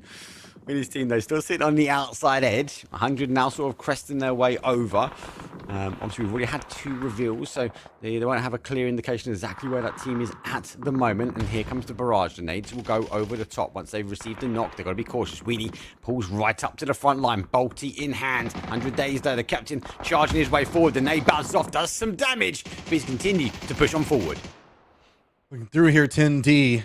They have some opportunities, but who cares about a red zone? Yeah, Weenie Squad just dropping a ton of nades right on top of Days, but not getting too much. Notice that Perfectix is down to the north, but there you go! Does manage to pick it up. Red zone on top of him. No fear. They've got control over the east as Obi-Wan, Coyote, and Kick cannot go after Weenie Squad. They're too close to each other. Skip's team was subject to the red zone. We saw in a kill feed there. They've got to be cautious now. And there's one of those final positions revealed. So everyone will know. He's just on the outside edge. Now the teams in the north, they've got the decision.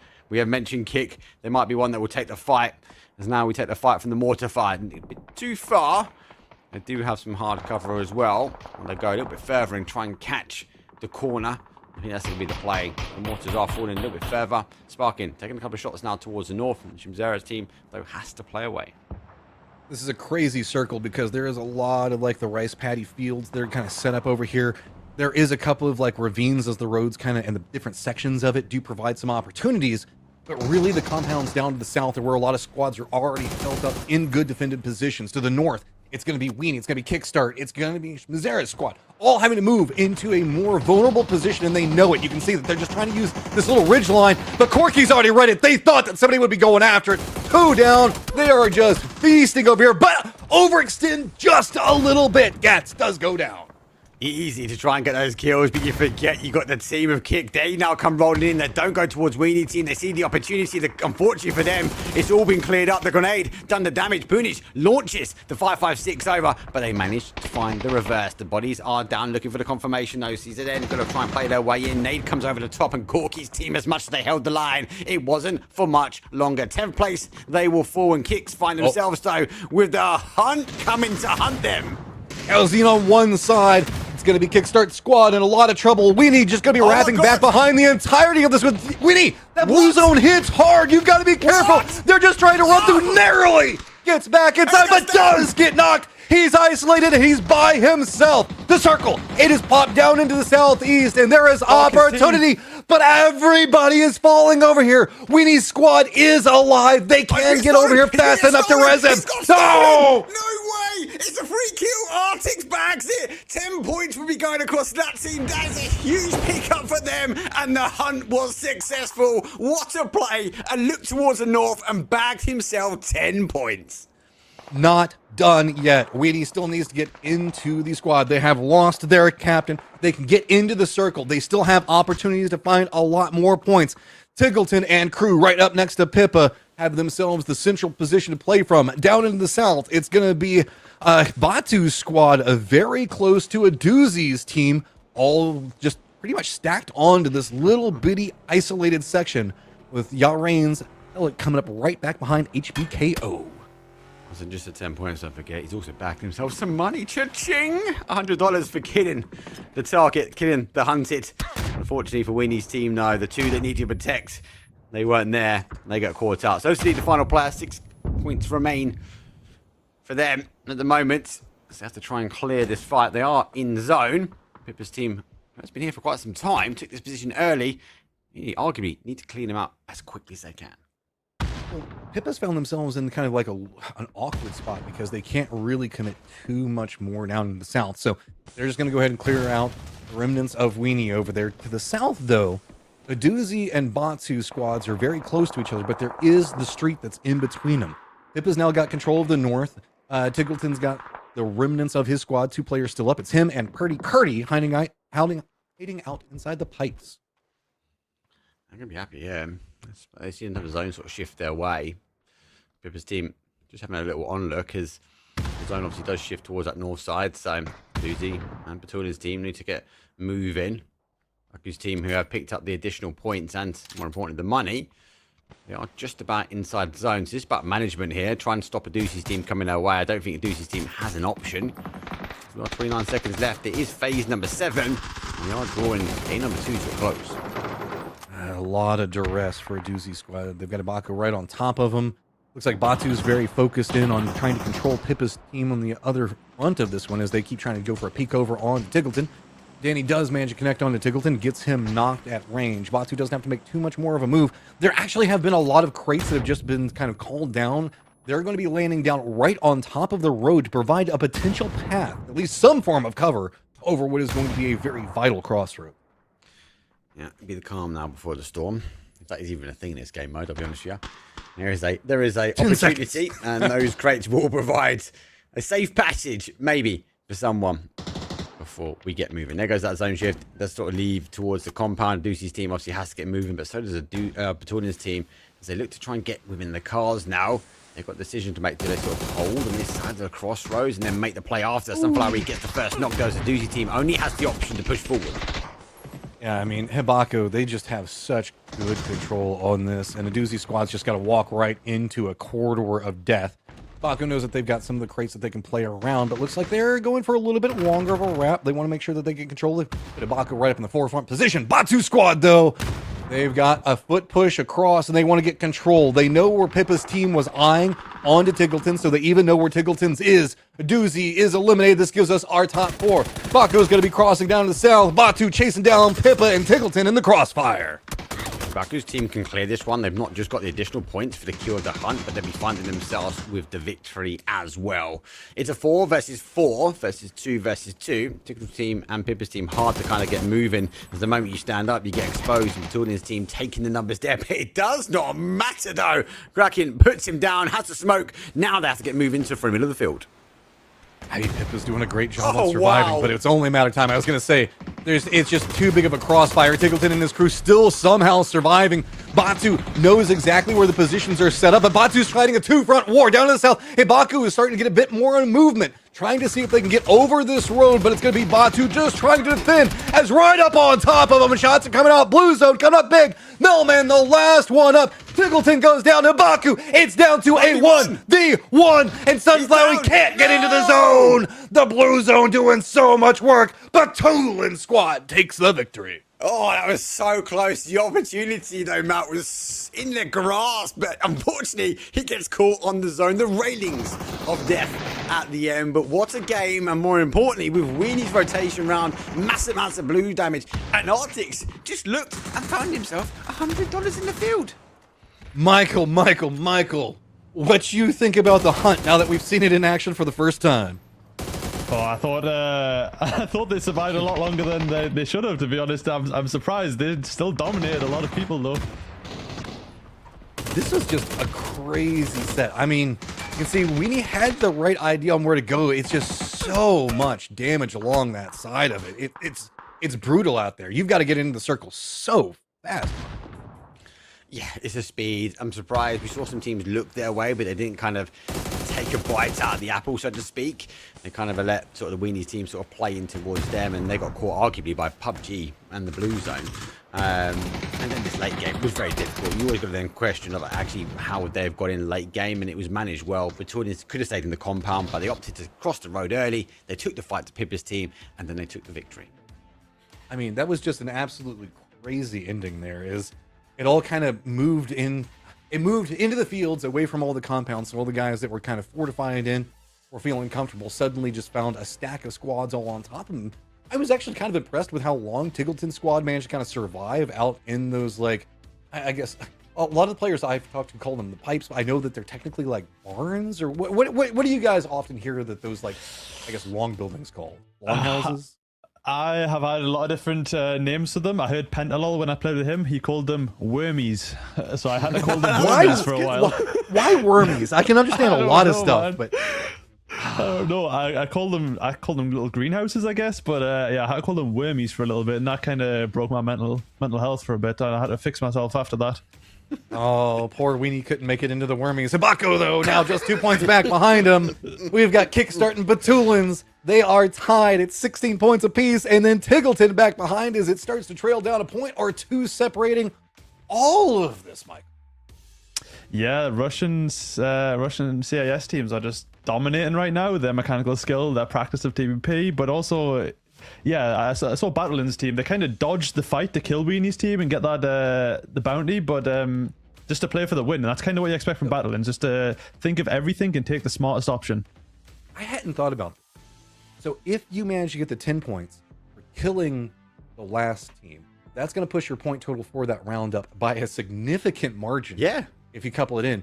So as long as you're managing to get a couple of kills and manage to make it through the safety of it, it almost feels like that sets you up to be the next hunted, doesn't it?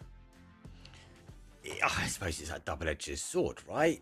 If you were racing, it's day number 1. Let's keep on target. It's day number 1. You've got to race to 60 points. How better to do it than just to 1, kill the hunted, and then 2, get the additional 10 points and double up though and get the victory. Surely these teams are eager to try and get over the line as quickly as they can.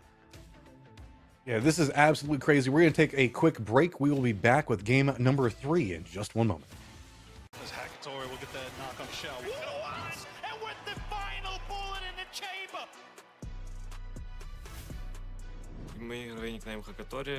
Справді мене ще з дитинства вдохновляла кіберспорт. Брат показав шутери. З того часу мені подобається стрілятися. І от коли з'явився режим королевської битви, я от зайшов, мені дуже сподобалось. Те, що я став кіберспортсменом, це дуже змінило моє життя. Я навіть не знаю, яким я став би. Так, я займаюся тим, що мені подобається, і я дуже щасливий. Моя найперша спогадка про PUBG. Напевно, мій перший топ-1. Я пам'ятаю, як зараз. Це було на Мірамарі в 2018 році. І так, це найяскравіша емоція. Я пам'ятаю, що я хотів досягнути топового рівня. І потім це переросло в більш професійний рівень.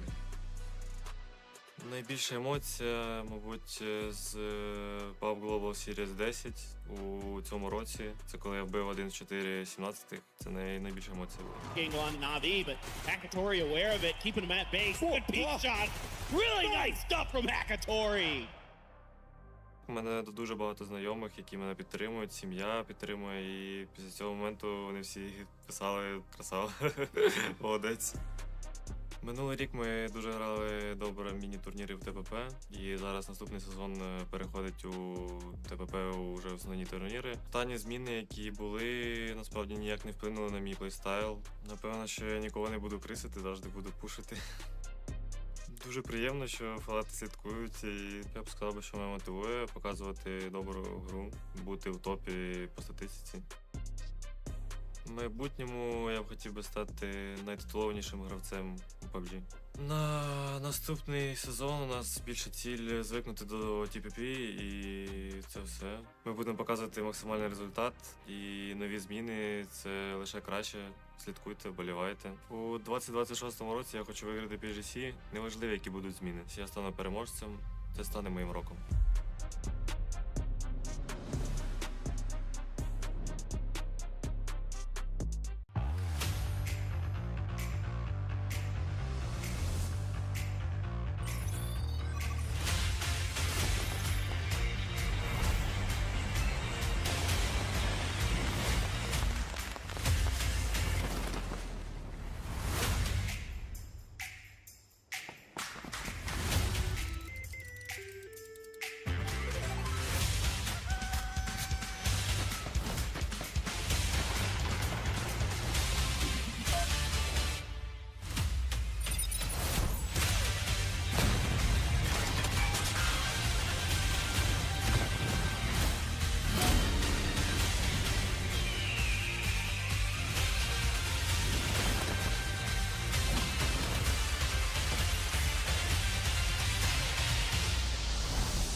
And we are back already. Breaks fast, games fast, circles fast. Everything's just gotta go today, man. Okay. Breathe. We had a second there. It's not a therapy session. We gotta bring the energy back down before we go into the chaos yet again, Michael. Yeah, honestly, I figured it out. I figured out the new rhythm of how these players are playing. Circle 2 is what Circle 4 and 5 used to be. On Circle 2, everyone is going full speed into the middle. I've never seen so many, you call it a DA send from back in the day, but so many people who send it straight to the middle and play for these shacks. But Circle 2 is the craziness. That's when you want to be watching the most. I mean, yeah, Circle 2, Circle 3. I can't keep track All of it. Mark, can you keep track of what circle's going on? I can't keep up with what's happening. I'm like, oh, we're at Circle 5. What? All I can keep track of is that Hunted is still Weenie's team, right? Because they got enough points and they're still top of the leaderboard, so it puts the target again. I do want to question though, did they manage it correctly? Was it what they did that kept it going? Yes, I know he went down to blue. Yes, I know RTX was able to bag himself $100, which big GG's. But I don't think that anyone paid too much attention to him. We saw that kind of like phase phase 3 or phase 6, 7, whatever it might be. That phase where actually Batalian's team was in front of him, and we actively saw them look that way. So that was the kind of the first sort of taste of actually people had an opportunity of actually see where they were. I expect now, is it going to be this round here that actually we see people react to that? We've seen them look, we've seen them taste, but no one aggressed to take the meal away. Yeah, this is yet again, everybody is going to be trying to chase down poor old Weenie over here. Here are the picks, and there is absolutely no bias in any of these picks at all. Is there, Michael? What? They've inflated their own guesses for voting 3 times. What is this? Nah, recount. this is bro. Get a recount. Now, where's the EU bias? Come on now, recount this. Look. I don't know if you guys know how elections go in America nowadays, but this. So we can see a nice spread over there. I think it's every single one of the players on the team. Maybe. I don't know. I don't know how all that breaks down. Oh yeah. Still recount. Recount. yeah. Only the captain can vote. Oh, that's all messed up. But this is going to be pretty interesting looking forward as, again, we're looking at the Americas side of it. I wouldn't be surprised whenever we get to the EU if there's a little bit of bias in that one, right, Michael? None at all? Yeah, I mean, there's just a more spread in EU of who could actually win. In America, there's just Falcons who have been showing it recently. But I'm surprised there's not more votes for Virtus Pro, considering they were the second best team last year. I would vote for them. That would be my vote, and I'll put all 3 of my teammates to vote for them as well, just to inflate that. You know what, Smazera? Respect. Anyone's legend? Full respect. Full respect, man. It's got a lot of my favorite players on it. I still don't... I've talked to the guys from Anyone's Legend about, like, how does this team function, and mostly got shrugs, so I think it's just more... Anyone's Legend, anyone can win kind of mindset. But let's take a quick look at the Twitch clips from that last round, and I can't wait. Я забрал сразу перед ними. Я забрал перед ними. Желтая резнулась. Окей. Я фул, я не вижу, что они делают. Бегут. Убил их. Хорошо, лучше. Бля, надо занести. Правая палатка. За мной еще кибака. На дороге становится. Я даю. Давай, батон еще дает туда хая. Правая палатка. Пушит меня, на мне. На мне. Бля. Он умер от зоны, Ты 1-1 или 1-2. Пододжимал. Хорош, блядь. Уф. Ебать хуйня. I mean, good read on just controlling that one angle of approach, realizing how everything's going to be funneled into you. Doesn't matter how fast the circles go, if you can still figure out the win conditions, everything's going to end up great. Yeah, and some very polite and friendly words from Battlegrounds towards the other CIS players when he killed them there, I noticed. But he just completely won them that game. Him just taking some Battlegrounds crazy angle just wins them the game. Like, the team on top, they didn't even know the zone was coming because he just took so much of that time. Getting close to you, telling stay alive every second. Him staying alive that 1 second longer, the zone's moving 5 seconds, 5 times the speed. They've just won the game from that alone. I mean, even if it's fast, if you're Batulans, I guess you can still process it that quick whenever we look at it, right, Mark? This guy we've talked about, he is like the brain. He is genius. He can process everything. He knows what's going on. I'm kind of curious. This is like... I don't know if you guys know Dragon Ball Z and the hyperbolic time chamber and everything else like that, where you manage to train for a really fast period of time. But it feels like if you're going to be an IGL, Mark, trying to track this kill feed is that. You're just trying to learn as fast as possible. There is so much going on. If you can do it here, you can do it anywhere. Yes, and we know some of these players in these lobby has that. Beamy's another one as well. Natural, good at tracking sort of those kill feeds. So, can they do it with this speed? I don't know. There's just so much going on. There's too much going on. I can't take any more. But I think Michael's right. That hold from Baturians, even just taking a couple of extra seconds away, really stopped. And then kind of Sunflower was kind of discombobulated, trying to go across, but the blue zone was just shooing him into the field as quickly as he could go. I don't know about you, Michael, but for especially from Ibaku's side, they should have really looked at maybe moving across earlier, maybe get some smokes across. Did they leave it too late? That hold on a doozy was key, so they had to kind of juggle that fight before moving on. But I don't think they even gave themselves that option, mate, to even get across the road. Yeah, and that's a team with a lot of esports players. And like I said, but last game, the late game is so much faster now. You don't have time to be like slow down. How can we win this fight? It's no like, you need to figure out right now, you need an ADHD IGL, you need an ADHD kill feed tracker, you need some caffeine on one player, some more caffeine on the other player, and you need to make a plan and do it. You need to maybe have one player spoiler and just like, you have to full go, otherwise you're dead to the zone and you're not going to win this thing if you don't do that. Well, I can't blame anybody for getting pretty, I guess, vocal and emotional inside of this whenever you're playing through it, because it's just like any squad that appears behind you feels like it's just trying to doom your life. If squad appears in front of you, you now feel like you're gonna have to figure out, you can't see it. We saw in the last game that when he tried to go for a longer wrap because they had just been revealed right over into the east, they went with a long northern wrap to try to come in on the west side. So maybe people wouldn't know where they were there. They just don't even have the time for that. It feels like if you win a firefight, it is so cathartic, like 10 times more than normal, Mike. Yeah, and especially the Weenies team there was a third party on a third party, but like it's probably like a 30% chance that your long wrap into a third party is actually going to be successful. I think a lot of the teams there, they just got third partied again, and then the team that didn't and actually won it, they had no time and they just died to a team that's been in the middle since like a longer period of the game. It's but yeah, they still gathered a lot of points as well, so that's like, when you're up there, you're still gathering those points. It still matters a lot just to clean aside. Yeah, and it is absolutely crazy looking through here, just nipping on the heels. Mark, what do you take away from the leaderboard? I think it's a good shout to actually look at the leaderboard as we are just getting the lobby ready for our match number 3. Look, obviously, as long as Weenie's team stays on top, they unfortunately get the hunted. So is that a positive or negative? Well, you've got to take into account, are you gaining 10 points or not?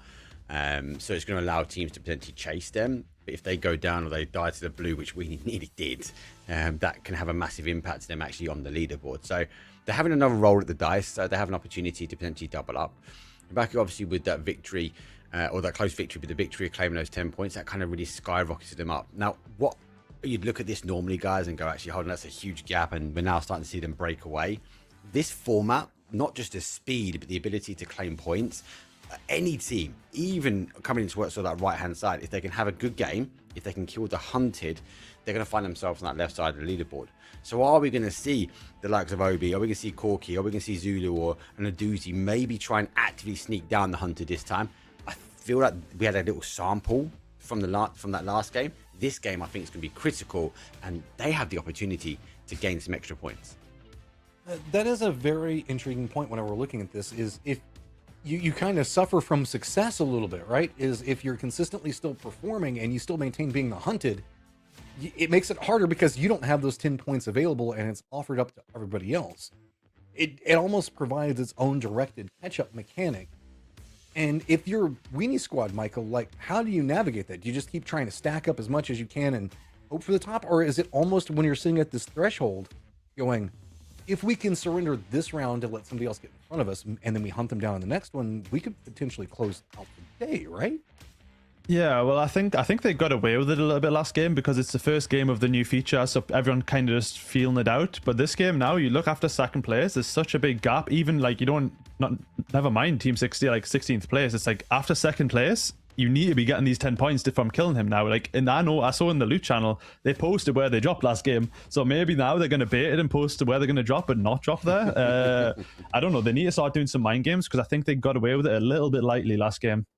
You can see this is what it's like in the competitive lobby. We haven't had a chance to kind of glance in, as we got a couple of players I think that took a quick bathroom break. Yeah, that's the thing, guys, right? Michael, look, you're the pro here. I'd love to get your insight. You're on Weenie's team. You're making the calls. You've got yourself the second hunted. It's match number 3. Where do you go when it comes down to Rondo? I would opt away from being dropping middle map because that means you're likely to have teams around you at all times of the game.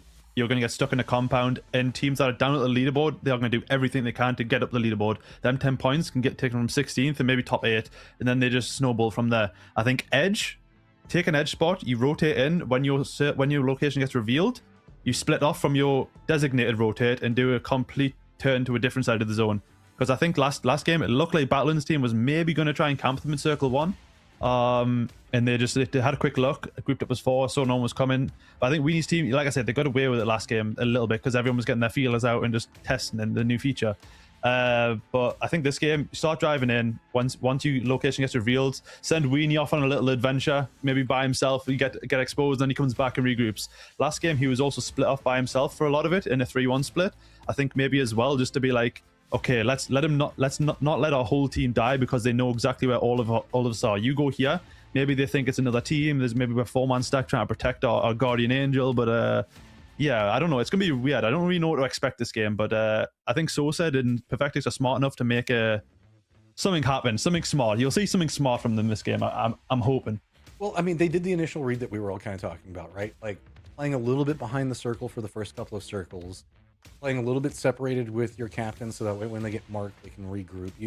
We saw that, but at the same time, that also kind of led to the vulnerabilities because after they waited for the third marker, it was then trying to make it into the circle that was the problem because there was just nowhere left to go. I mean, it feels like one of those things whenever you're playing for the, what is it, the 8:30 mark? I can't remember exactly whenever it is. Yeah, it is, yeah. You're kind of, it feels like every decision's a little bit bad, right, Mark? Is like, there's no good way to play around it. If you're not inside the circle, then you're screwed because everybody's already inside the circle. If you're inside the circle, then everybody wants to kill you. 100% with you. But because I've got this chaos mind, my logic for this team is to go to the wide, grab a glider, find as many gas cans as you can, and just put them in the air. Just put them in the air, away from everybody else, and just play as a 3. I felt like that last game for the team was they were kind of doing their protect the president. They sent the big guns forward to try and get rid of the pressure. And we saw obviously that 2 push and the 2 hold. The red zone obviously had different ideas for some people in the lobby as well. But after those couple of phases, I felt like they didn't have a plan. It just felt like they were just chasing zone. And they nearly died to it in the end of it. I mean, Michael, that's kind of the nature of the beast here, right? Is you have all of these great plans, and then the circles just don't let you go. Do you think that there is even time for long wraps and things like that in these circles? No, I mean, we're seeing them every game right now, but I don't know. I feel like whenever you do a long wrap, you need to literally clean your fight up in 10 seconds. And when you're playing against pro players, you can't do that. You don't have time. They're going to throw smoke on themselves and jump check out with the smoke and stall and make sure that if you're going to try and grief their game by wrapping onto them in third party, that they're going to grief your game and all of you will die to another team or to the blue zone. I just don't think I'm happy for them. They got so many points doing what they did last game. But yeah, it's just they wrap third party, another third party, another third party, and then the blue zone comes and you're getting chunked. It's just it's complete chaos on these long wraps. I'll just say I'm a bit disappointed, Mark. I thought that an easy way to handle this whole like chase down the hunted style situation is get to the center of the circle, and if you're somebody like Tiggleton, mortar all of the things, just mortar them, right? Then you don't have to chase the circle. What's going on with that? Where's my mortars at, Mark? Oh, you want the mortars in the last one. I want the gliders in this one, but it is match number 3. Weenie's team is the hunted. Michael, thank you very much. Sit back, try and make some notes, because we know, Matt, these games are going to be hectic. It's coming in from that southeast side, up towards the west, pushing towards the northwest. It goes through the heart, the soul, the love that is Rondo. He's already jumped. Where is he going? Jadina City looks like it's going to Zulan. And maybe, I guess, Younggu? Maybe something like that? We'll have to see. Yeah, Younggu, maybe Mayron, somewhere around that range. No real enemies around them, though. They've got tons of breathing room over here. They actually have loads of breathing room because, obviously, with that split, Jaden City is 2-2. They're going to be okay. They're going to get looted. They're going to try and work their way out. Do we see them react to that first tank that we see from Weenie's team? Interesting that we only see, obviously, Battalian's team going for test track. So normally we can get 2 teams sort of landing there and everyone else going a little bit later and dividing, especially down towards this kind of south to southwest side. And I think we're looking again for those gliders, looking for those hard spawns. Tuling is, it's got a recipe going on over there. And I don't know what that recipe is, but I feel like it's all going to end up burnt no matter what you're trying to make happen. Test track, of course. We see test track, stadium, that area. A lot of circles like to go this direction. But remember, we're looking at different style circles and different speeds on circles. So might not be the case. Test track, though, still stays inside this one. Now, I know we've got this sort of speedy zones, and they don't react the same way. But I think we look at this one, we look at Test Track and Neon Factory and go, actually, a lot of zones sort of play back that way. So do we see Weenie get some cars and sort of move early? I'll be intrigued. They're in zone. They're quite early out on the flight path. That's going to give them a little bit of extra time, literally a little bit of extra time compared to these circles to get moving in. Do we actually see them make the play that Michael said, hunker down, find the centralized compound, and then just, do you know what, don't worry about the tags. Let's see if people come to us. I put on my glasses, so let me make the smart comment for just a second. As we do have, like, the river that cuts in next to Jadina City. Remember the way that the circles behave around water and everything else like that in competitive is different than what we're looking at. So there is a chance that this sticks way closer to the water, which is usually, it tries to pull away from much earlier. So we could see some really wonky circles, because as you look up that river, there's the lake right in the, I guess, if you look to the center, watch Jadina City, look at how the river cuts up and then goes north. There's the lake that's just on the other side of the road, and then there's the other river on the other side. We've seen this circle a lot in competitive, and it sometimes leans very far to the east, or it'll kind of hang around Tootlin in that Badlands area around Test Tack, like you're talking about. I don't know if it'll do that same thing, given the fact of how it doesn't seem to care about water for so long. Yeah, that is my one worry. That is the one caveat that we cannot control with that.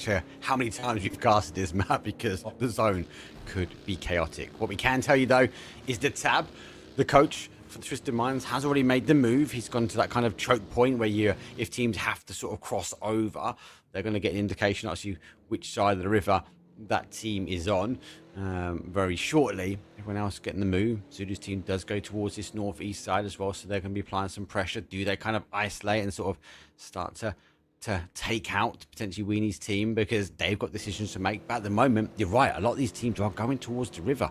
They're waiting for a gamble that actually it might play back their way. Oh, there's a very strong hillside cropping on the other side of this. It looks like 3 different squads are kind of eyeing it right now. We've got Batu's squad to the north. Weenie looks like he's cutting in, and Ibaku just going to be on the outside of it. Kawazin's squad also over here kind of getting an eye on. So there's 4 different squads, potentially 5 with Zulu back behind all of this. Weenie has put themselves in a very bad spot, now revealed, and they can juke back behind the 2 different sides of the river, but that's about the only benefit that they've got. Starting to feel like Weenie's team doesn't even know they're getting hunted. They're just playing as if they want to play the game. They've gone to the middle. They haven't got any hard cover. They've exposed themselves on both sides, so they might find themselves the fit up between the 2 sandwiches, which is going to be Zulu's team. Do we see Batildin's team apply pressure from that northwest corner? For now, we'll have to wait and see. Those teams just taking the opportunity now, especially the ones that are in zone, just to get looted, because these zones move quickly. If you have just jumped in, sit back, relax, and get the popcorn, because Rondo is going to be a show. Missouri squad making their way into the circle. Tiggleton squad very far to the north doing the same thing. Skipinyo squad is going to do an emergency pickup, so Lord only knows where they're going to land.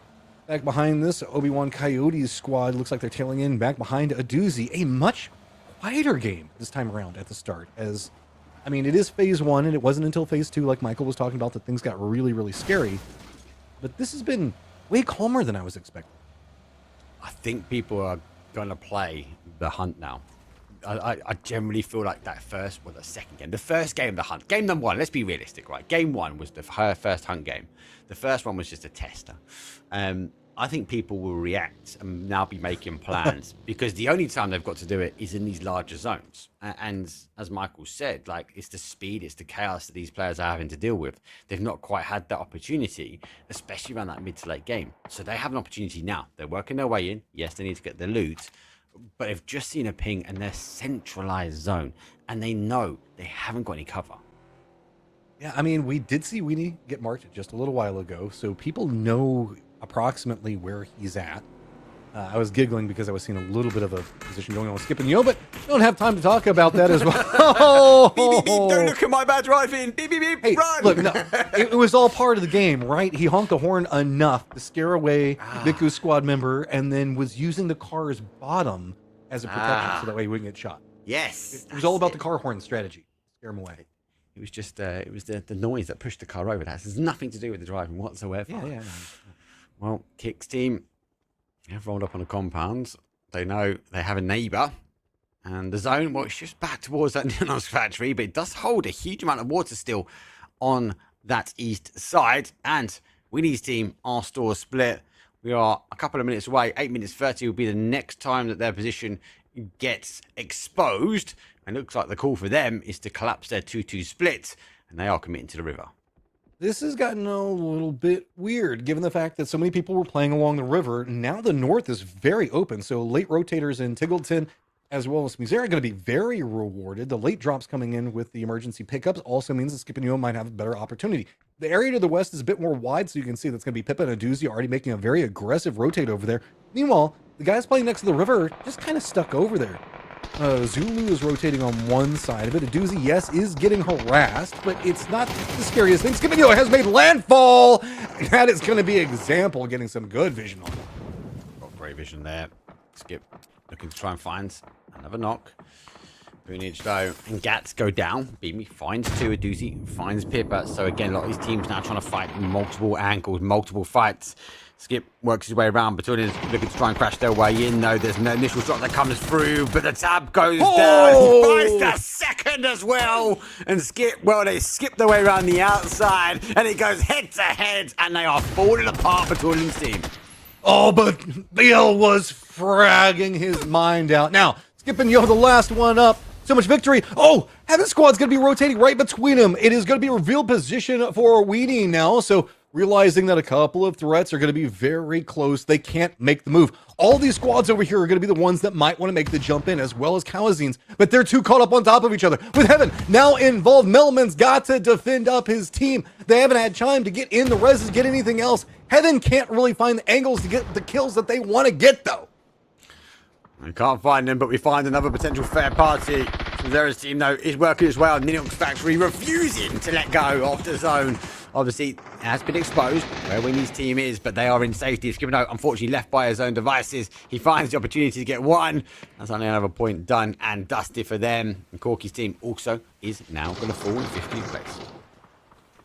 Okay, it's starting to get more dicey down to the south. Obi-Wan Coyote also hopping inside of a vehicle. They've just got to cross through this as well.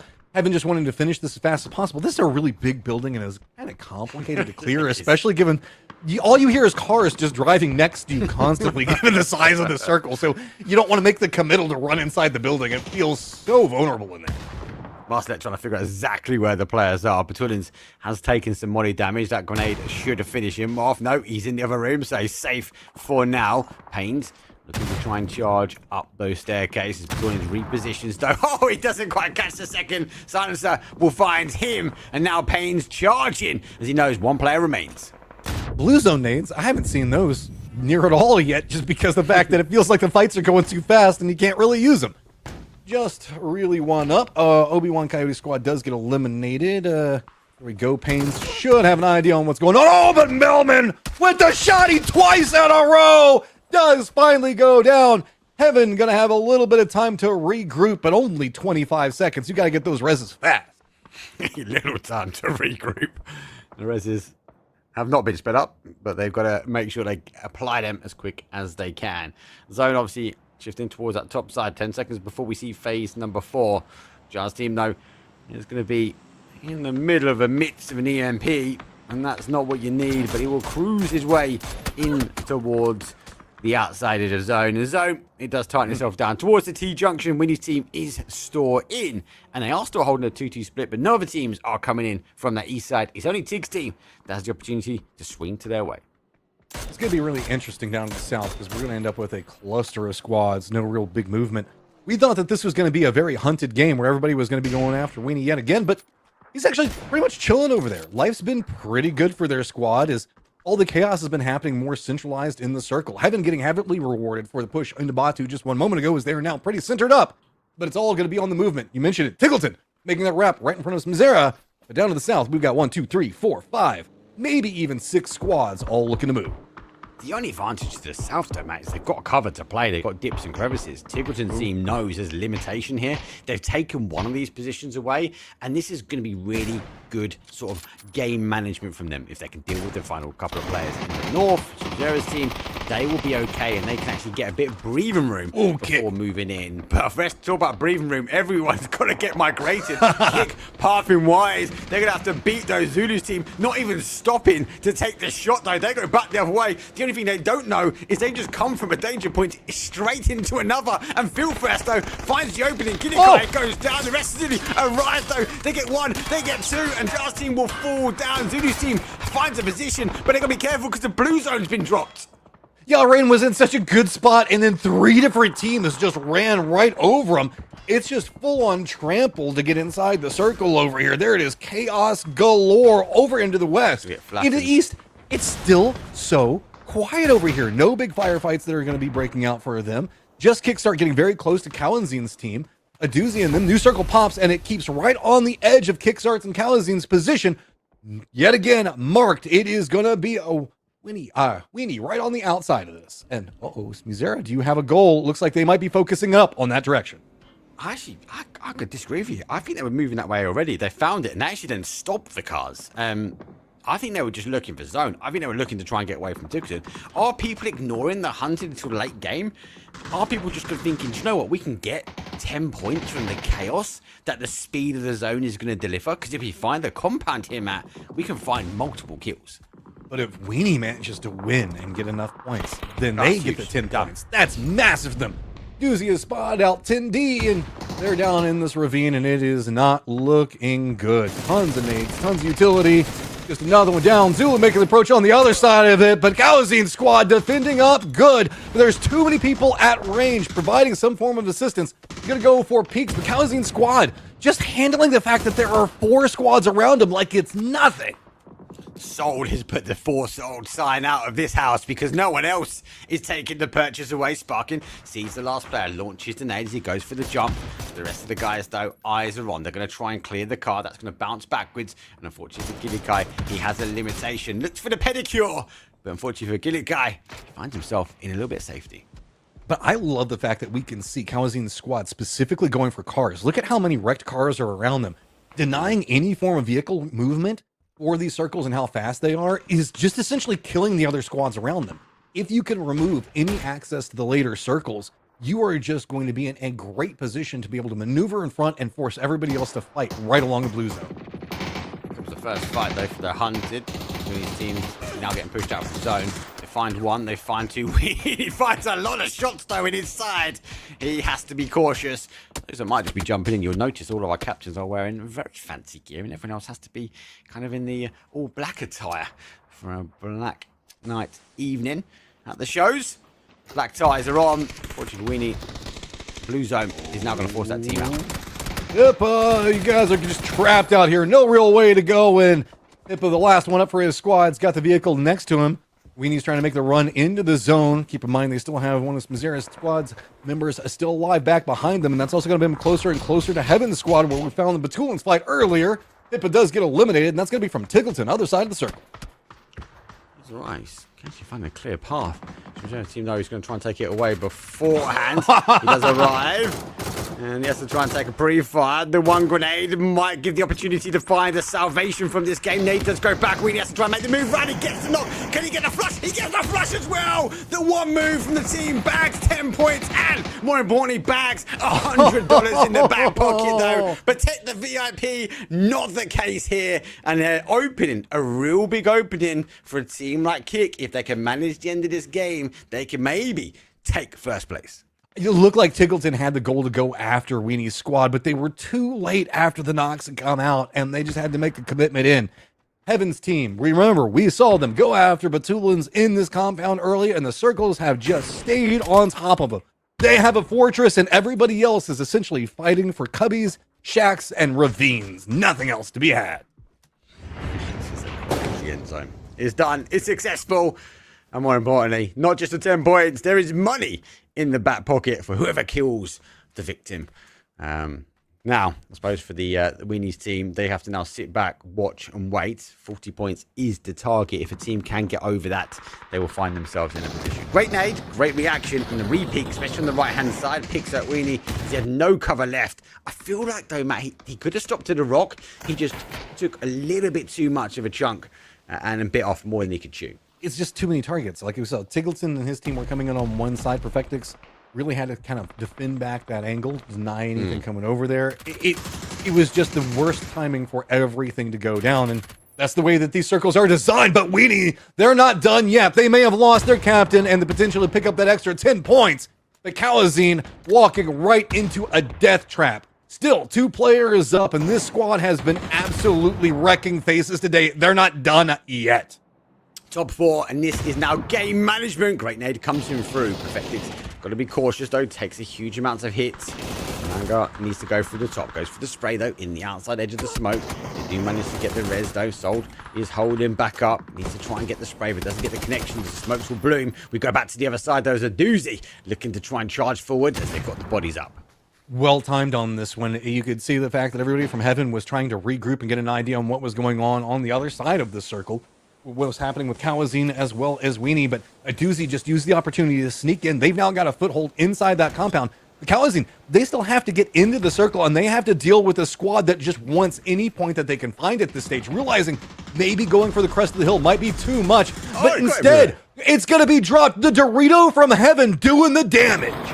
I think he threw that out trying to catch it, and look, it wasn't going to go. He actually got turned back because of the shots from the compound. Perfectix does fall. There is a bit of a gap here. They have to stick the res now and potentially deny the point from the Dorito. They get the opportunity to do that. The zone does go towards the top side. 7 seconds before that gets moving as well, so they get the opportunity to go, and there's 1, 2, and done. Unfortunately, no more points to be gained here from Team Weenie, and unfortunately for everyone else, they have the opportunity now to drive on forward, but is there enough points left on the leaderboard? A lot of squads wanting some big wins here. You can see that it's going to be a doozy in 7th place.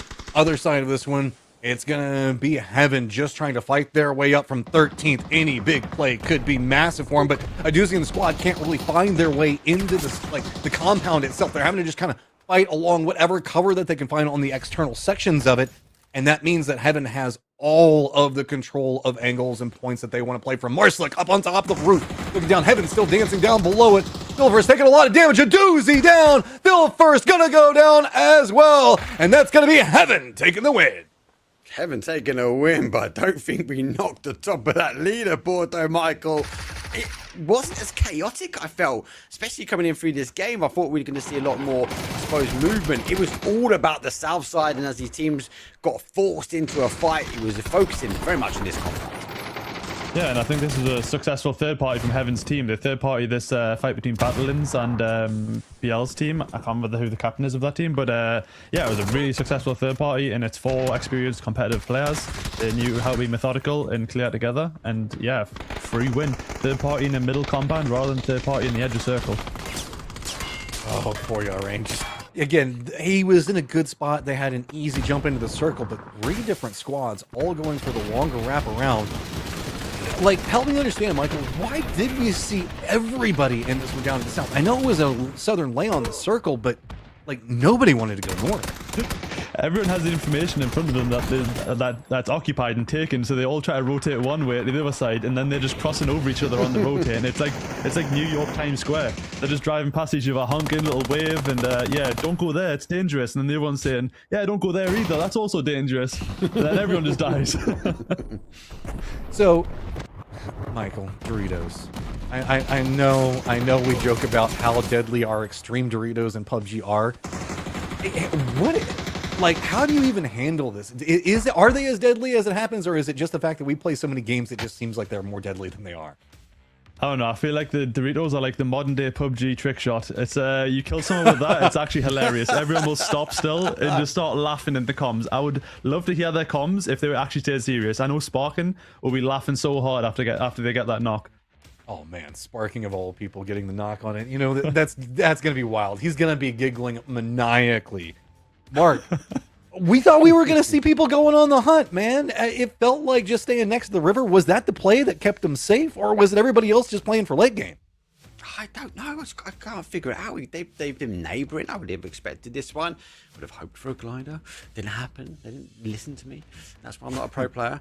But they were in such an exposed area. And I would have thought, especially from Team Zulu, they obviously could have played that very much in the east. They could have exposed. They could have applied pressure. We could have seen sort of Battalion's team on that sort of northwest side, they could have also applied pressure, but everyone kind of left the hunt alone. It wasn't until that kind of mid to late game where I will go back to the point, I feel like Weenie just took a little bit too much. It was a rock that he could have played on, he would have been in, but he looked at the shack and went, actually that's a bit more safer for me, and look, it didn't work out for him.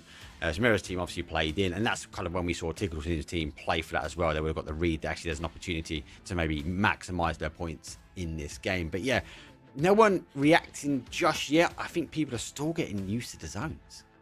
I mean, is that it, Michael? Is the fact that it just feels better to be in the circle, and so you don't care about the guy that's hunted on the inside? You feel like you can get more than 10 points just avoiding him and being safe in the circle? Yeah, I think for the most part, people are just so stressed about the zone and how fast it's moving. They don't want to. They think like, right, rule number 1, let's stay alive. Rule number 2, let's focus on rule number 1 and still stay alive. And then after we can maybe start looking for the weenie, but the weenie's too strong. Everyone's scared of the weenie. He's just staying alive late game every single time. Nah, I'm with you, Michael.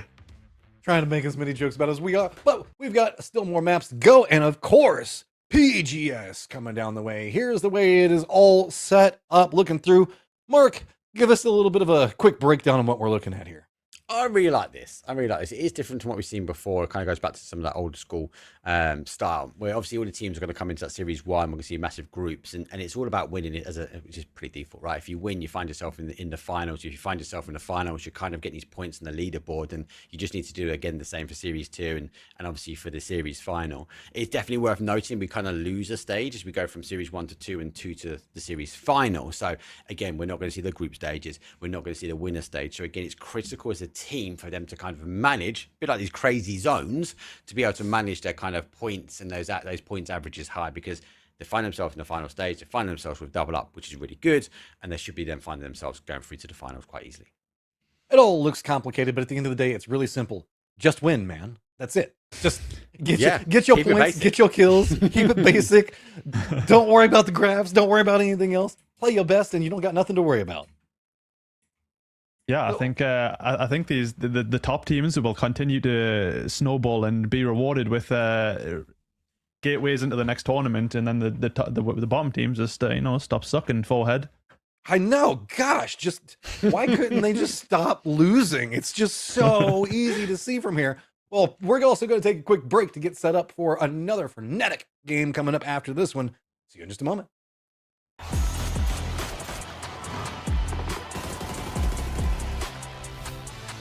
Tên thật của mình là Lão Phước Tín Đạt, còn trong game của mình là Himat. PUBG em nghĩ em rất là xuất sắc. Nhờ game này mà em được biết đến khá là nhiều, cũng như là kiếm được tiền đó. Vô tình là em lướt trên mạng thì em thấy game này hay, thế là em chơi thử thôi. Có một anh rủ em chơi, thế là em theo tới bây giờ luôn. Thì tại em chưa giỏi game này nên là em sẽ giỏi game này đã em mới sẽ chơi game khác sau. Khi mình coi đây là một công việc, vì mình vừa chơi game còn vừa tập luyện nữa nên là không mệt mỏi lắm. Mọi người hay gọi em là tới hệ mạng, nhưng thực ra không phải đâu ạ. Mọi người đã học luyện tập theo em cho nên là chắc gọi em thế. Vì em chỉ một người bình thường thôi, em chỉ tập luyện chơi game hàng ngày thôi. Tại giải đấu BGS3 thì em đi Thượng Hải mà, cho nên là em nhuộm tóc kiểu cho vui thôi. Nhưng mà không ngờ thì tại giao đó thì em lại bắn bay cũng như là vô địch. Từ đó là mọi người cứ gọi em là con quỷ, trong khi tóc em bạc nữa cho nên là quỷ đồng bạc. Nhắc tới tên em thì em cảm thấy bên đối phương sẽ sợ hơn một xíu.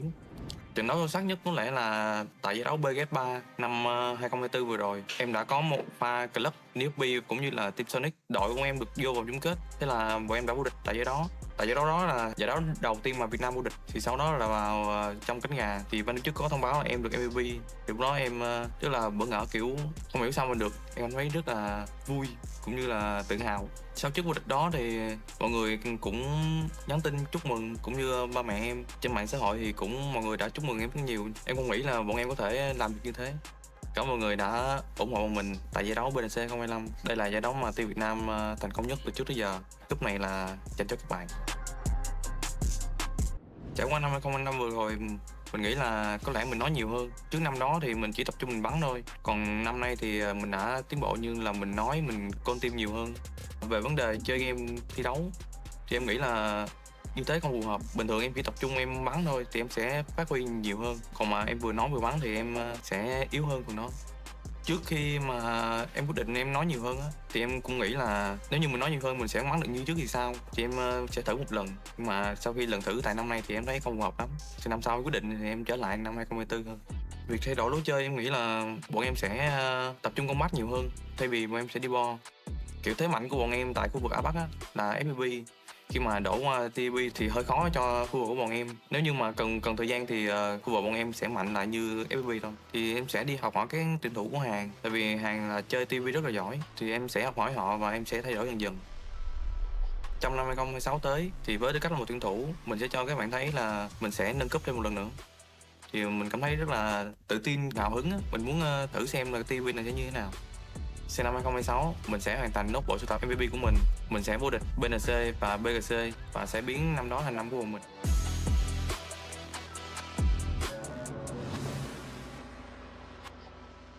I was killed, but I'm still alive.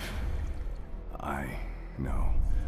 We get dragged into the dark, rebuilt into something else. He reads me. He measures me.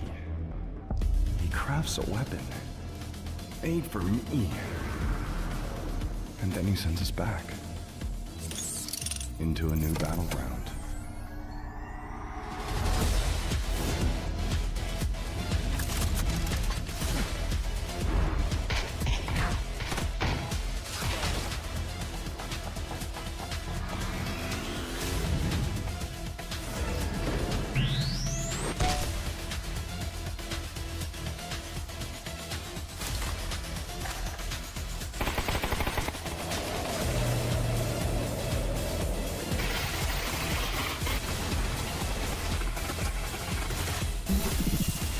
We don't know why we were given this chance, but this time. Normal food goes to stomach, kebab goes to heart. I couldn't agree more. I like that. A lot of people on plane still, sir. Ready for some randomness? Yep. A lot of people. They want us. Jumped out. I'm jumping now. 3 other teams on plane. Letting people know what's up. Yeah, you gotta hit the early jump in these games. And just Yeah, I did. I hit the early jump. Let them fucking We're the know. big dogs. They're little chihuahuas. Yeah. Huge out 10.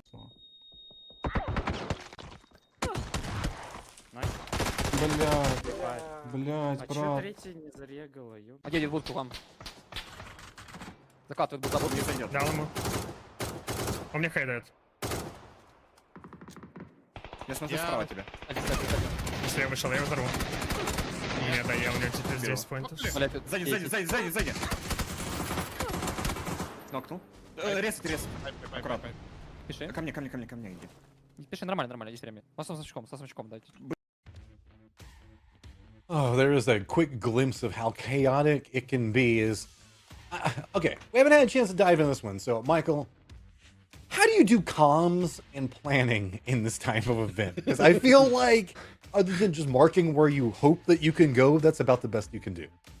Yeah, I tell you whose comms I wouldn't want to listen to when you're outside the zone is Marcelik. He's probably gets screamed at 100 miles an hour, just full megaphone. Oi, get to the zone! No, it's like I think you have to have one guy that says, "Shut up, everyone! Listen to me right now. We need to go do this because we're gonna die if not." I do think the key part of this type of tournament is kind of getting rid of a lot of the stuns and mollies, or some extra ammo, and picking up double the amount of smokes, loading smoke grenades into your car. Because you have to make a crazy play with smokes one time, and then you're out the zone again really fast, and you make another crazy play with smokes again. So I think smoke grenades are actually the key factor. You saw Weenie's team last game; they threw so many smokes down the hill, like an extra amount of smoke, and they got them in extra placements, extra points. And yeah, I think so. Hold on. I've got to pause there, guys. Right. I think Master Dex comms might be exactly what you need in this game style. True. Shout your way through, make it loud, make it proud. They got a victory, guys. And do you know what? If I had to pick someone making some comms on that one, I think it could have been Marcelik. Yeah, I saw someone in the chat last game saying you should have heard Marcelik's comms during the fight against Battlegrounds team. So I might have to go back and get a live action replay of that. I don't know. I think it could work. I think it could be the winning formula that teams might not have factored in. We have to factor in the flight path though, Michael. It is coming from that kind of midwest down towards the southeast. It's pretty even. It's pretty fair. Most of the drops should be arguably thereabouts. Winnie's team, okay. But that zone shift goes down towards military. This could be chaotic for this game. Yeah, Weenie's team jumping out early again. I can imagine they're going to be looting late. I think Tiggleton's team is going to be the biggest threat, but I don't think... They might actually play for the kill on Weenie's team once they get revealed, because Crate spawns the most DPs in the map. I don't know if many people know this, but that's why Team Liquid also loot 4-man and crates. It's for the EPs, especially valuable for military zones. Well, I suppose we hear it there. I think that is a pro tip, and Michael, we will tab you out because we need to get things going here. The guys are going to be exposed shortly. Matt, we have got military zone. We have an early drop though for the hunted, as Team Weenie was able to hold on. We also got Obi-Wan Coyote doing a little bit of a bridge defense over here. I don't even know if you can say it at this stage. It's just the chaos of landing on the other side of this one. We do have Kawazine very close, but Cowboy on the hunt for some kills. Kawazine kind of seeing if they can pick up some of them, the tail end of it. But Ibako just headed to the north, finding some form of safety. Bridges, chaos galore. This is going to be kind of nuts moving into it. Exactly. That was my first thought, Matt. And then my second thought was, actually, recently I've had so many crazy zones that pretended to go to military and come back over. And then we came to this event, and the zones have been quite chaotic. Apart from that Rondo, do we see it hold on to the north side early? Do we see more teams maybe not risk and roll the dice and go to a military? I think we have to wait and see, because it is phase one. It's going to be starting collapsing in very shortly, and it's going to come down to how much of these teams really looted. Hear me out. Gliders and boats, man. You get your dream right now. Get you some gliders. You're living your best life. Just catch some airtime and just watch all the chaos unfold below you. There's a game plan. Like, I don't know why. And again, I'm no pro player, right? I suppose I'll push onto the streamer front of things, right? That'd be my go-to. Get a glider and just hang around in the water for ages and just try and stay as high up as you can and manage your fuel effectively as you can. Rosera does look like they managed to pick up a boat, or no, something. I don't know. Yeah, I think it's just a boat that they're crossing. Zulaman going for the emergency pickup. Not necessarily the worst, but remember, vehicles are the commodity. And we're going to see a lot of squads coming in on foot with boats and these emergency pickups, and that means that we might see a lot of clown carring. It's dangerous. I'm really worried about the bridges. Yeah, I'm really worried about the bridges. Weenie's team going to go down to kind of that Primorsk area. That means they're going to try and get the boats and come over. Again, going to give them an option to sort of rotate around towards that south side. I'm really concerned, though, because they will be on the boat at the time that they're going to get pinged, potentially. So, do they kind of stay there? Well, if you stay in Primorsk, you kind of... People are going to read this now and go, well, if they're there, they're going to be getting a boat over. So, let's just try and hold out. The only advantage they've got here, Matt, is they haven't got as many teams on that sort of west side of military. So, there's no one in the position at the moment to hold them out. So if you usually pick up a boat here, you're making either just a hard cross to the east, or you're making the southern wraparound where ferry is going to be at, right? Yeah. So I wouldn't be surprised if maybe a couple of teams can try to get over to that western coast, but it doesn't look like the hunt. Nobody cares. They just want to get into the circle. Look at how many people are playing center of military, expecting this to go more north. Also, note the amount of emergency pickups. I know we mentioned it a second ago. The boats, cars, just not a thing. If this hard shifts to the south, it's going to be foot pushing on top of all of these squads, and it is going to be an absolute catastrophe. I love it. What you're telling me is everyone's agreed just to huddle in and make a big cuddle in the middle of the zone, and then we'll fight a little bit later. So everyone's just, it's the love. It's the love for match number 4. But it's worth noting we're on 41 points, Matt, and the cutoff is 60. If you don't stop the hunting here and they get away with it, we might find this could be the last game. Look, everybody's just got to get a little bit of a snuggle and like be up next to each other, enjoy each other's company until the weenie shows up. I am not biting on what you're throwing out there, all right? So you can keep throwing those jokes out, and you can play off that one as well. I'll give you that, but that is it for me. Sorry, there's just too many of them. You have no idea. I've got the worst, like, 15-year-old sense of humor on the face of the earth, so all these streamer events bring the worst out of me. Speaking of Weenie, we do have him. Looks like they managed to find their boat. They're coming in quite late. 10D is getting pretty close to the western side. We might see something. Tiggleton, his team also look like they're on the hunt for a boat of their own. Nobody wanting to go near a bridge because they just feel it's doomed. I feel doomed at the moment. They're going to take their time. It's phase 1 as they will reverse their way to safety before getting that dramatic spin around. Skips team in the middle of military, find themselves with a drop. Oh, Tickerton's team are taking position. So this is a hunt fight, and I'm also going to leverage towards you that I think they were targeting, and there we go. The zone comes back towards the north as well, so it plays them towards the top of military. Does Tickleton's team now get across the cards as quick as they can and try and close them out, or get to the boat and just chase them down like Miami Vice style? I mean, we call it a hunt fight. Let's go. This is more like a hunt dream right now. How big is the dream if you're Tiggleton, right? You're presently in 6th. You're in that pack of a whole bunch of squads that are right around, like, just 10 points will massive for you and get you in the chase right back behind Weenie. So, I mean, if you make the commit to go after it, great. But actually, Weenie is not going to go for the southern wrap. They're nervous about the blue zone. Look. So they're going to the eastern side. It's actually Weenie that's pushing back up into the direction where Tig is crossing. There's just going to be a hillside between the two of them. And how is this going to play? Jumping up first, high ground, Perfectix leading the way. Could spell terrible news for Tiggleton and team. Someone cue the 80s Miami Vice. That was 2 boats. They're cutting down. Now they were definitely going for the fight here. You said it could be the team that wants to send it. There's one team coming, part of the team coming in from behind with 1 boat. The gun of the guys hold the line. Perfectix though gets the first shot though. Purdy has to find some cover. Gunner though, he finishes himself off, but he gives him opportunity as Purdy tries to sneak underneath Weenie's team. It might be falling apart from Tickleton. But this is great. Look, they had the other boat that wrapped in back behind them. So as long as he can stay alive here, it's going to provide an opportunity for Tiggleton and Terran to come up on the other side of this. Sure, Weenie's got some defensive lines, but it's just going to be able to spot out each peak. Now the high ground has swapped places. This is blue zone, and only a couple of seconds before phase number 3 is going to be kicking off. So it feels like Weenie's getting the read that they can't stay here for too long, but Perfectix is hunkered down, seeing who's going to be chasing after. We know Tickleton has got to chase as well. Watch this as well. 5 seconds, we're going to see another ping shot. Now, Tickleton knows exactly where they are. Sosadid on the wrap of his life, though, as he's worked all the way around. He's going to come up, and Terran's right, though.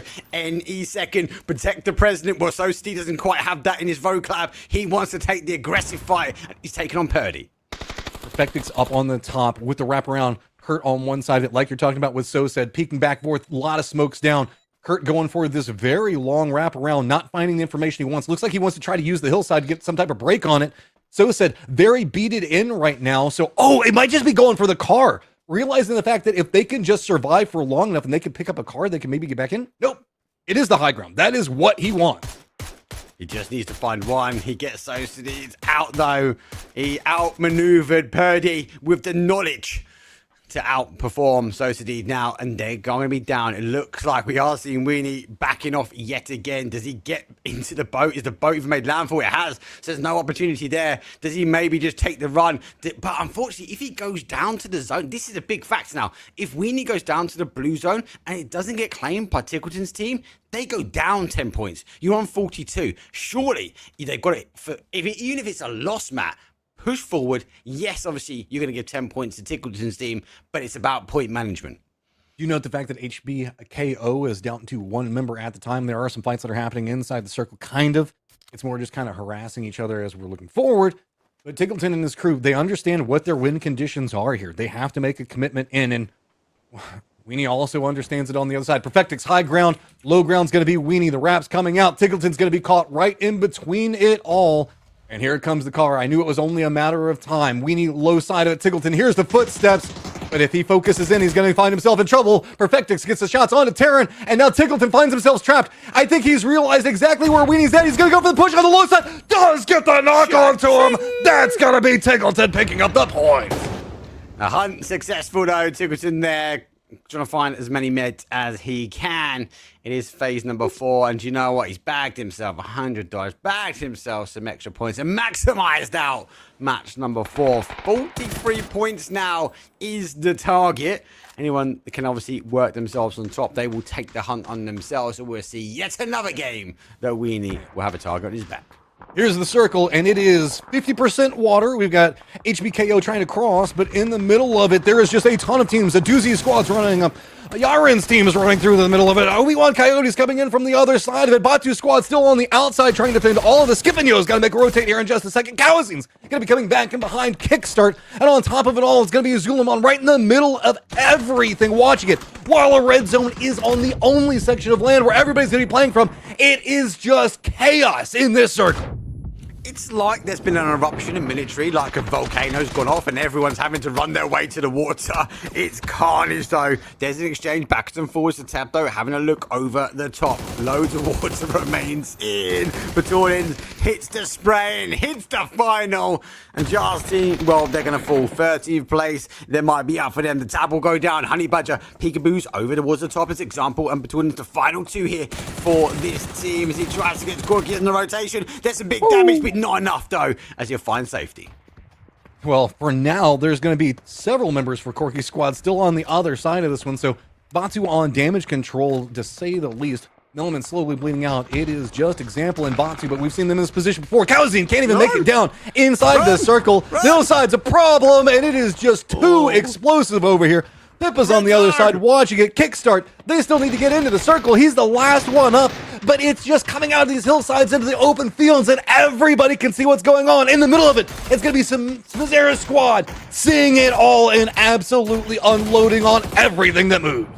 PUBG's getting the better of everyone though. The red zone conquers all, and it's conquering yet more deaths as it will rain terror on everybody else. Battalions making the run forward, 6 points at the moment, and point management is going to be difficult here because you have to store a large amount of water remains. Casinos though will go down in 10th place for them. Example, one of the final players now for Battalions team trying to find some more points if they can. And there's a couple of UAVs up in the air, but a great Zulu's team, though, back in 10 points. It's going to push them straight up in towards 4th. Abiko did manage to get the res off onto his teammates, so 3 returning, but they're going to have no ammo, no nothing, and they're just floating over the water right now, trying to stall this out for as long as they can. They're going to go ahead and try to vulture up any of these dead bodies so that way they get some type of utility to work with in the later stages. Just a gun or anything is vital. Doozy's squad moving, looking like they're kind of keeping an eye on what's going on with Smizera's in the middle of it. Batu still has example up and alive, but Zul'Aman's going to be very close to him. Kickstart did manage to make it in the circle. He's going to be very close to Pippa, but good shots coming out from example, but that means that he is revealed. Shots come out on the other side of it, and example down. Zulu's team now trying to make the push though on this side, but it'll be going down for the red zone. That's not going to help them, especially putting the W key down. Phil first trying to move their way forward, and here comes the splash down. Zabaku's team, 33 points. Team just one ahead at the moment, but they are going to be struggling, especially when it comes down to loot. Any kind of vest is no idea. And Phil first, well, he's shooting fish in a barrel at the moment. He just needs to hold him out. Hey, scrap that. PUBG gods, insert crates right on top of this team. You go getting presents from heaven in a time they needed. Even just some extra cover. A doozy, remember the fact that these guys have to be careful. Zul'Aman is coming up back behind them slowly and steadily. If they stay too tunnel vision on this, it's going to be a problem for them. So Zul'Aman coming down the hillside might give Abiko enough time to get some loot into somewhat better of a situation. Poor old Arctics is taking shots from Pip on the other side. Zulu's team trying to work their way up. A couple of spray comes on, and Doozy's team has to draw their attention back. They have lost one, so they are playing this one as a 3. As they now need to manage both fights in the north and the south. I'd argue to say the north fight slightly easy at the moment. Sunflower being greedy because he already had some loot. He's now going for that crate. I think he has got it. And he will kind of joystick the rest of his team, but he has to put the whole team on his shoulders. It's going to be down to him to manage this one. A doozy manages to knock. Now he divides them. And that's all he's just got to do. He knows he's got the control over here. Phil first. A doozy 1-2 punching everything from Hibiko. And this was, they knew whenever they did the last minute call in this stage that it was a wing and a prayer from there. But Rizera is just continuing to hold down the circle. They've got the compound and everybody else is just fighting around the external sections of it. Kickstart's been spotted as well, and it's just a matter of time before it looks like Sunflowy is going to have a nade or a bullet tossed right into his head. Well, Biko, can you get it back over there? Maybe. Run, go. Up, stuck. Quick jump. Oh, stuck a dive and a quick slide. There comes a flash. I don't think he can't get in. Doozy finds one. He tries to find the opportunity. Nice little move, actually. Does sort of dance away. Puts the tree in between him and Sunflower. He has to pop out the smoke. And there we are. Final done for a Doozy. Here's a clean. It's 5 points, and they are driving their way up. 32 points for them. Scrap that. Make that 33 points now, as they are now in third. Doozy had to spend a lot of time focused in on that. Zulaman to the south. Tried to get a better spot, trying to edge to the circle. So now a Doozy is coming in this one a bit later. But, I mean, Hippo providing support on the other side of it does get a knock on Kilyakai. That's going to make this a lot easier for a Doozy to navigate coming into the circle. You can see both just trying to use a small crest in the hillside for some type of cover. But Kilyakai and ton of trouble. I mean, what do you even do? Zulu felt like they had some decent momentum, but it's just a Doozy squad is so freaking strong. They will punish you any small misstep. I'm going to throw a curveball out here, Matt. Curveball. These teams will be able to point manage at the moment. Do these teams, especially Aduzi's team and Zulu's team, have the opportunity to go ahead, right, and take the victory? But they will take the victory with some points, but also take the hunted on as well.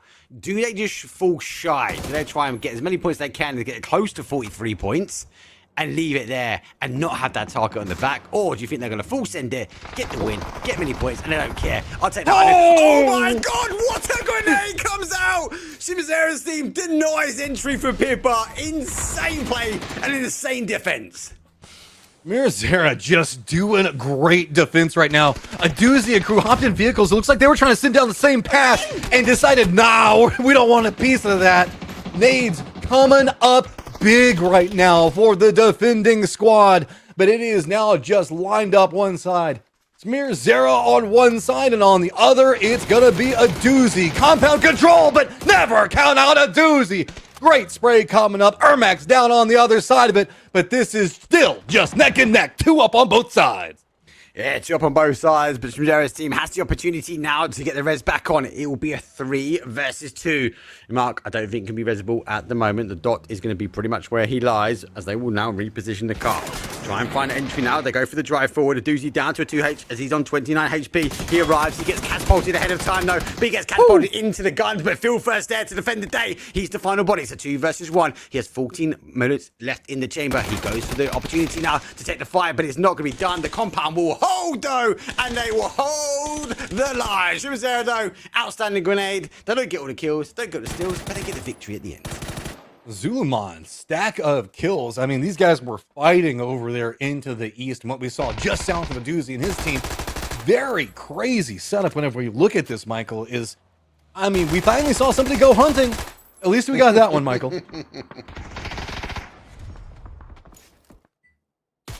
You're going to get 1 point, you're going to win 5 points, so why not just secure 10 points from killing the hunt? And I think it was a perfect strategy, because if they did take the boat, Stiglin's team, and didn't go for the hunt, then they would have got 0 points because the zone went nowhere near them. And look at how much they popped off the leaderboard. That was, those 10 points for Tig were massive, Mark. Just like, what, I think we saw them in second place touching it for a little while before they got usurped. Okay, yeah, the 10 points are huge, and they were active. Mark was right, yeah.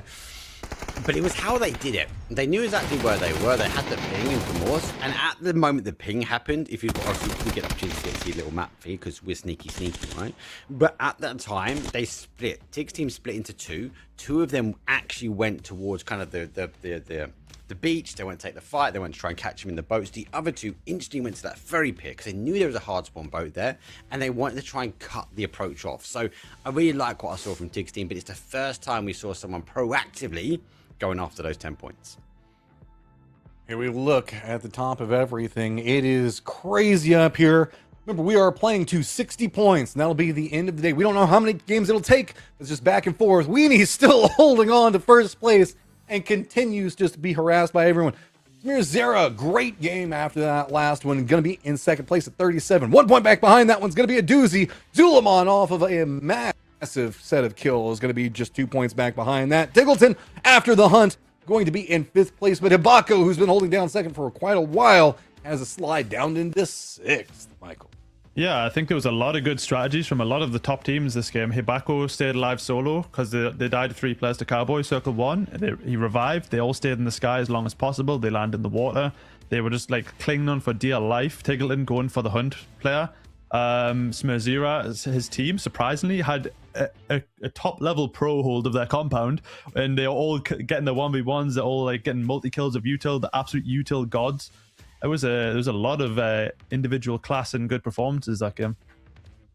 This is still a very close leaderboard, though, whenever we look at it, Mark. I mean, the left side of the leaderboard is what, 15 points separating them out? Yeah. I mean, 10 points for a hunt, that's nothing. Yeah, and obviously we've had a divide on the hunt points as well, with 3 teams now sort of capitalizing up on it. Weenie's of team had an opportunity to maybe extend the lead, try and get to that 60 points. I think they've got a bit of a pass here. They've got kind of a bit of a saving grace. Obviously, yes, Tiggleton's team did go for that fight, and they did find that sort of 10 points. But with them going out as well, they couldn't kind of capitalize on that. So they maximized their points at that.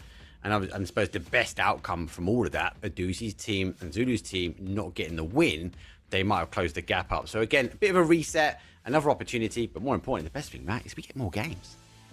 I'm just impressed. Weenie's been doing a great job on staying on top through all of this chaos and everybody hunting them, getting repeatedly revealed. Can they keep up this momentum, though? We're going to take a quick break, and we'll find out after that. Look at this Postal with 5 kills, still alive after doing so much damage. Hello, I'm Poça. My name is Francisco Poçamai dos Santos.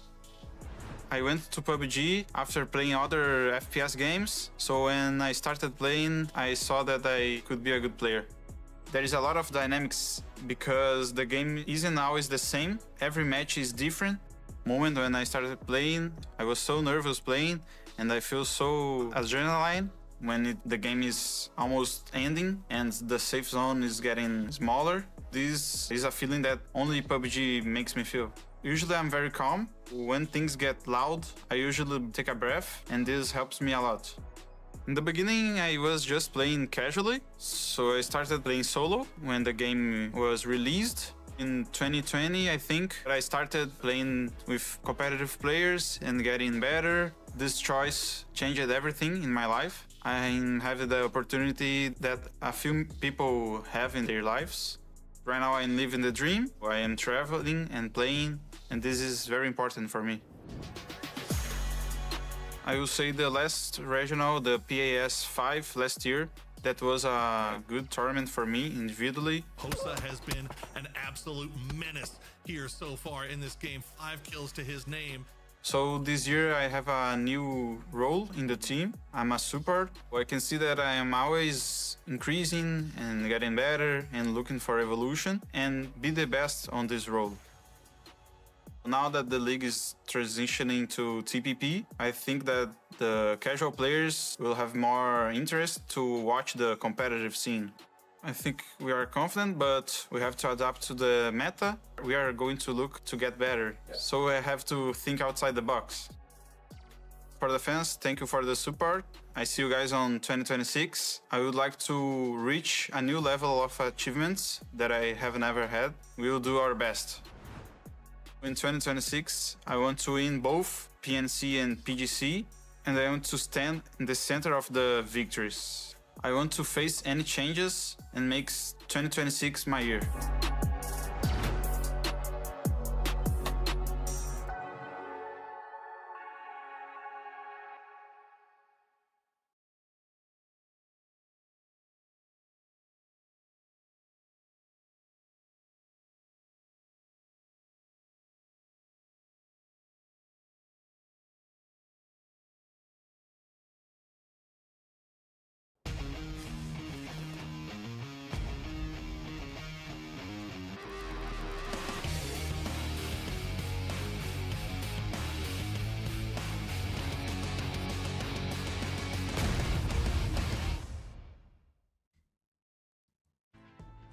All right.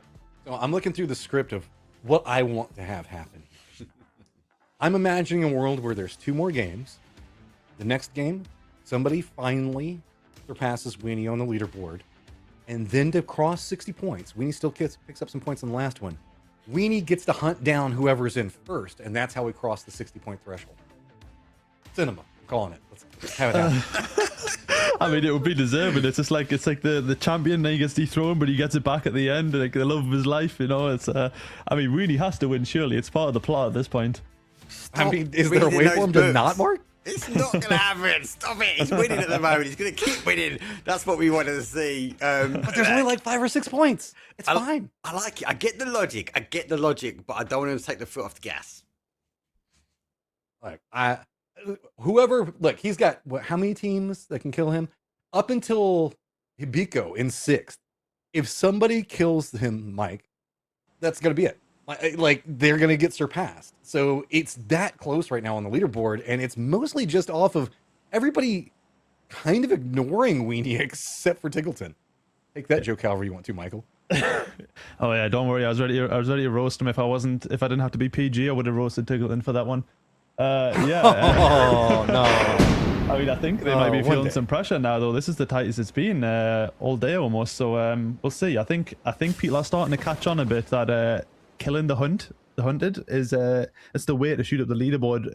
It's completely free as well. I think we might see even 3 or 4 teams this game just completely sack off their plan and go just go for the weenie. Gonna put them down.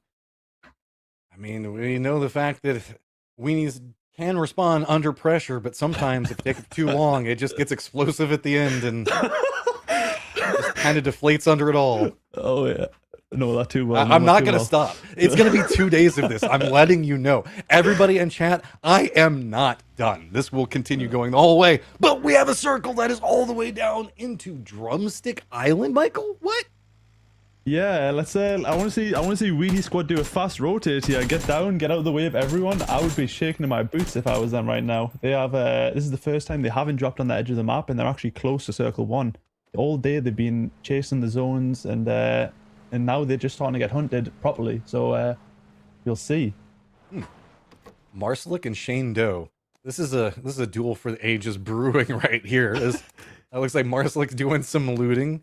Shane Doe, other side of it. This is inside a circle, but I mean, does Marcelik even know? He has to know. He had to have heard the car. He's just getting his loot better off, right? He's coming out.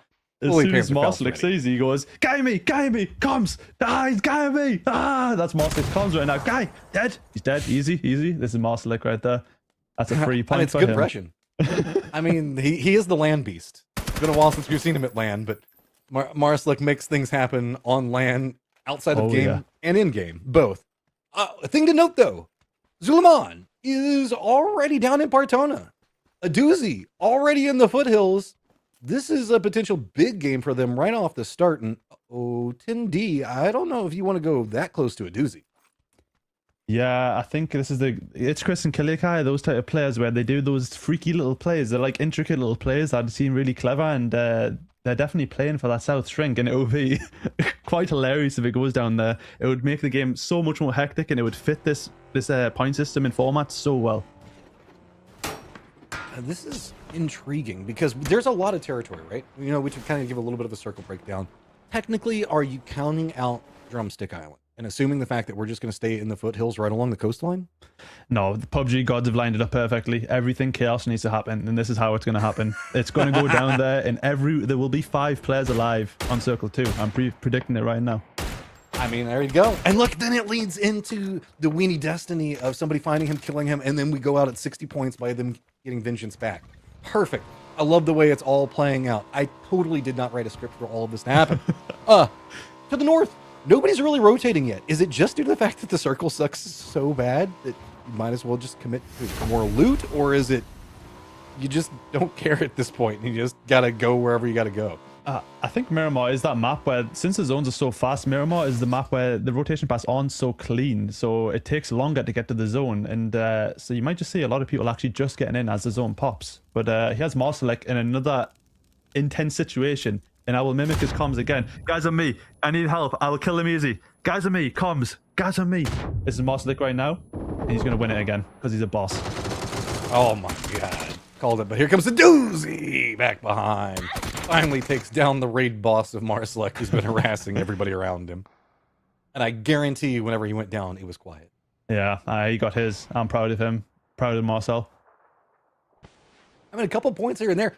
Look at the way the leaderboard's stacked. We're playing games fast, but the kills are kind of stacking top heavy right now, right? Yeah, except for Smurzero's team, who got the win, and then they've stole the hunt points as well. But yeah, there's I think it'll be the same in this game as well. I think there'll be a lot of people dying along the northern edge of the circle because the zones are so harsh. One more South Hard Shrink, and it's going to be even worse again. All right, I was just looking at the tags there, and it's HWN versus Tiggleton, and part of my brain just went, H1 versus Tiggleton? It's going to be heaven. That's going to be Biko in some early trouble again, and the M249's just absolutely ripping up. We were seeing that, who was it? You or Mark that was talking about that we might be seeing a couple of those today. Yeah, this is the perfect gun for this type of tournament. Everything going around you, you never have to reload 150 bullets in your gun. You can just spread everything while sitting in third person. It's the perfect gun. MP5 and MT49 are the perfect two guns for this type of format. All right, well, we're going to tag back in, Mark, move into the later sections of it. Keep an eye out because it feels like it's about to get wild, Michael, as we still have ourselves Housing Squad. We've got Yarain that's trying to get in the circle, Pippa, and everybody else pretty much playing center. Nobody on drumstick, though. Is the dream dead, Mark? No. I've had part-time endings on normal modes. We're going to get it. I feel it. The M249 might be the gun for 150 times, but it's not this time for Cowboy. R69 charges up and gets the surprise. Unfortunately, they will lose Cowboy, so it means everyone has to tap away. Thank you very much, Michael. It's always good to get your insight, especially even if it's into the comps. Oh, we don't get the part-timer, though. I'm disappointed. I'm tapping out again. Get Michael back. Someone find him quickly. Look, everything was going great until you showed up, and suddenly we lose Partona. I'm just saying. I'm just calling out commonalities. All I can see is, oh no, Obi-Wan Coyote, Petro. What? Linry? What just happened there? That one's gonna hurt. And yeah, that's gonna be all she wrote there. But there we go. It looked good. The seat looks really nice. Very soft leather there. Very nice. The zone does bounce towards the top. Chimizera is going to be there. So teams that have migrated to the south now need to make a 180 and go back the way they came. Obviously, Winnie's squad has had an exposed tag already. We're about a minute and 10 seconds, 20 seconds, 15 seconds-ish away. I think it's 8:30. That's not even less than that. So they are going to have an exposed, which means there's a lot of teams now on that sort of west side that might be driving their way in and see the tag. And again, like we saw from that last game, do they sort of readjust their approach and maybe look to claim an easy 10 points? But look at this. Winnie's gotten the high ground compounds just to the east of Almar. These are stupid strong and can give you so much. So said, going to be in the glider, also scouting out. So these guys got tons of ways to get away.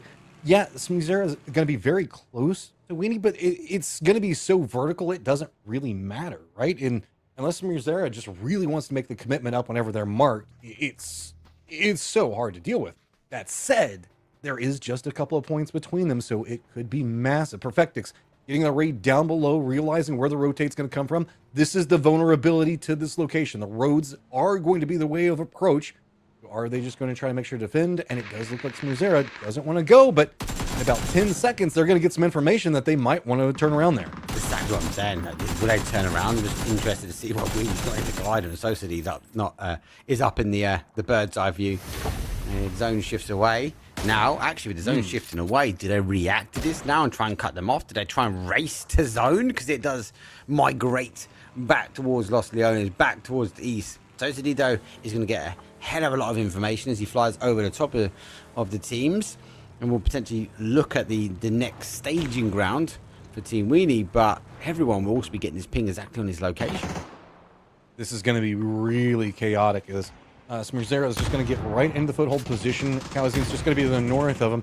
Now Rain's going to be coming up back behind that one. We also have Pippa and Corky squads caught up in a pretty precarious little firefight. Corky still got all its players up, doing a good job on utility, playing around the sides. Cast and cursed, and Corky goes down. But keep in mind, kicks on the outside of this one. Very sneaky play coming on top of the molly. Did you see that? He ran across his own player's molly and got caught after the outstanding grenade. After the outstanding shot, he made a little bit of a boo-boo as he runs across and get hit by a self-exploding Molotov. And now Punage is the last one up in this position. Weenie did have to make a push into the circle, so they're in a little bit of trouble. Corky is going to get eliminated. Try to tag in and see what's going on with Smizera all up on Weenie over here. It's going to be 10D over in the center of the circles. There we go. Now having to retreat away. You can see this is a problem. Perfectix down. You can't have that happen. That's not allowed. Now it's big gun lost though. Heaven coming off of Heaven now. He's going to realign himself with the team. And if you do it in style. Rolling on into victory. And so Steed looking to make a dramatic landing. Again, why not just put Weenie up in the glider and put him in the skies? well, if it gets shot down, he can end up in a bad spot. I can kind of get it. These guys have been playing late game pretty substantially, and the sandstorm's coming in to hide the wrap from this angle. This is exactly what Weenie needs to get through it all. The issue is there's just too many squads. Mizera, yes, still over here. Skip and Yo's going to be over here. There's just tons of people trying to push in right on this exact same vector into the circle. The center is just a rainbow of teams stacked on top of each other. This Chris is now engaged. M249. He's happy. He doesn't have to reload now for this game. It's phase number 4. Tickleton gets the knock. Celtic will fall down. Pippa on the hold. Battlegrounds team looks to try and work their way in. He's surrounded though. Each way he looks is going to be dangerous.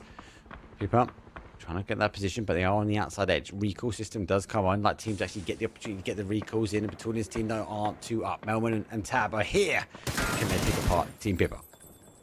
Oh, Pippa, good read on the tab with the cross. Kickstart squads on the outside of this, just trying to watch it. Going to die, or is knocked way far on the outside of this. Example goes down. Great shots from Pippa.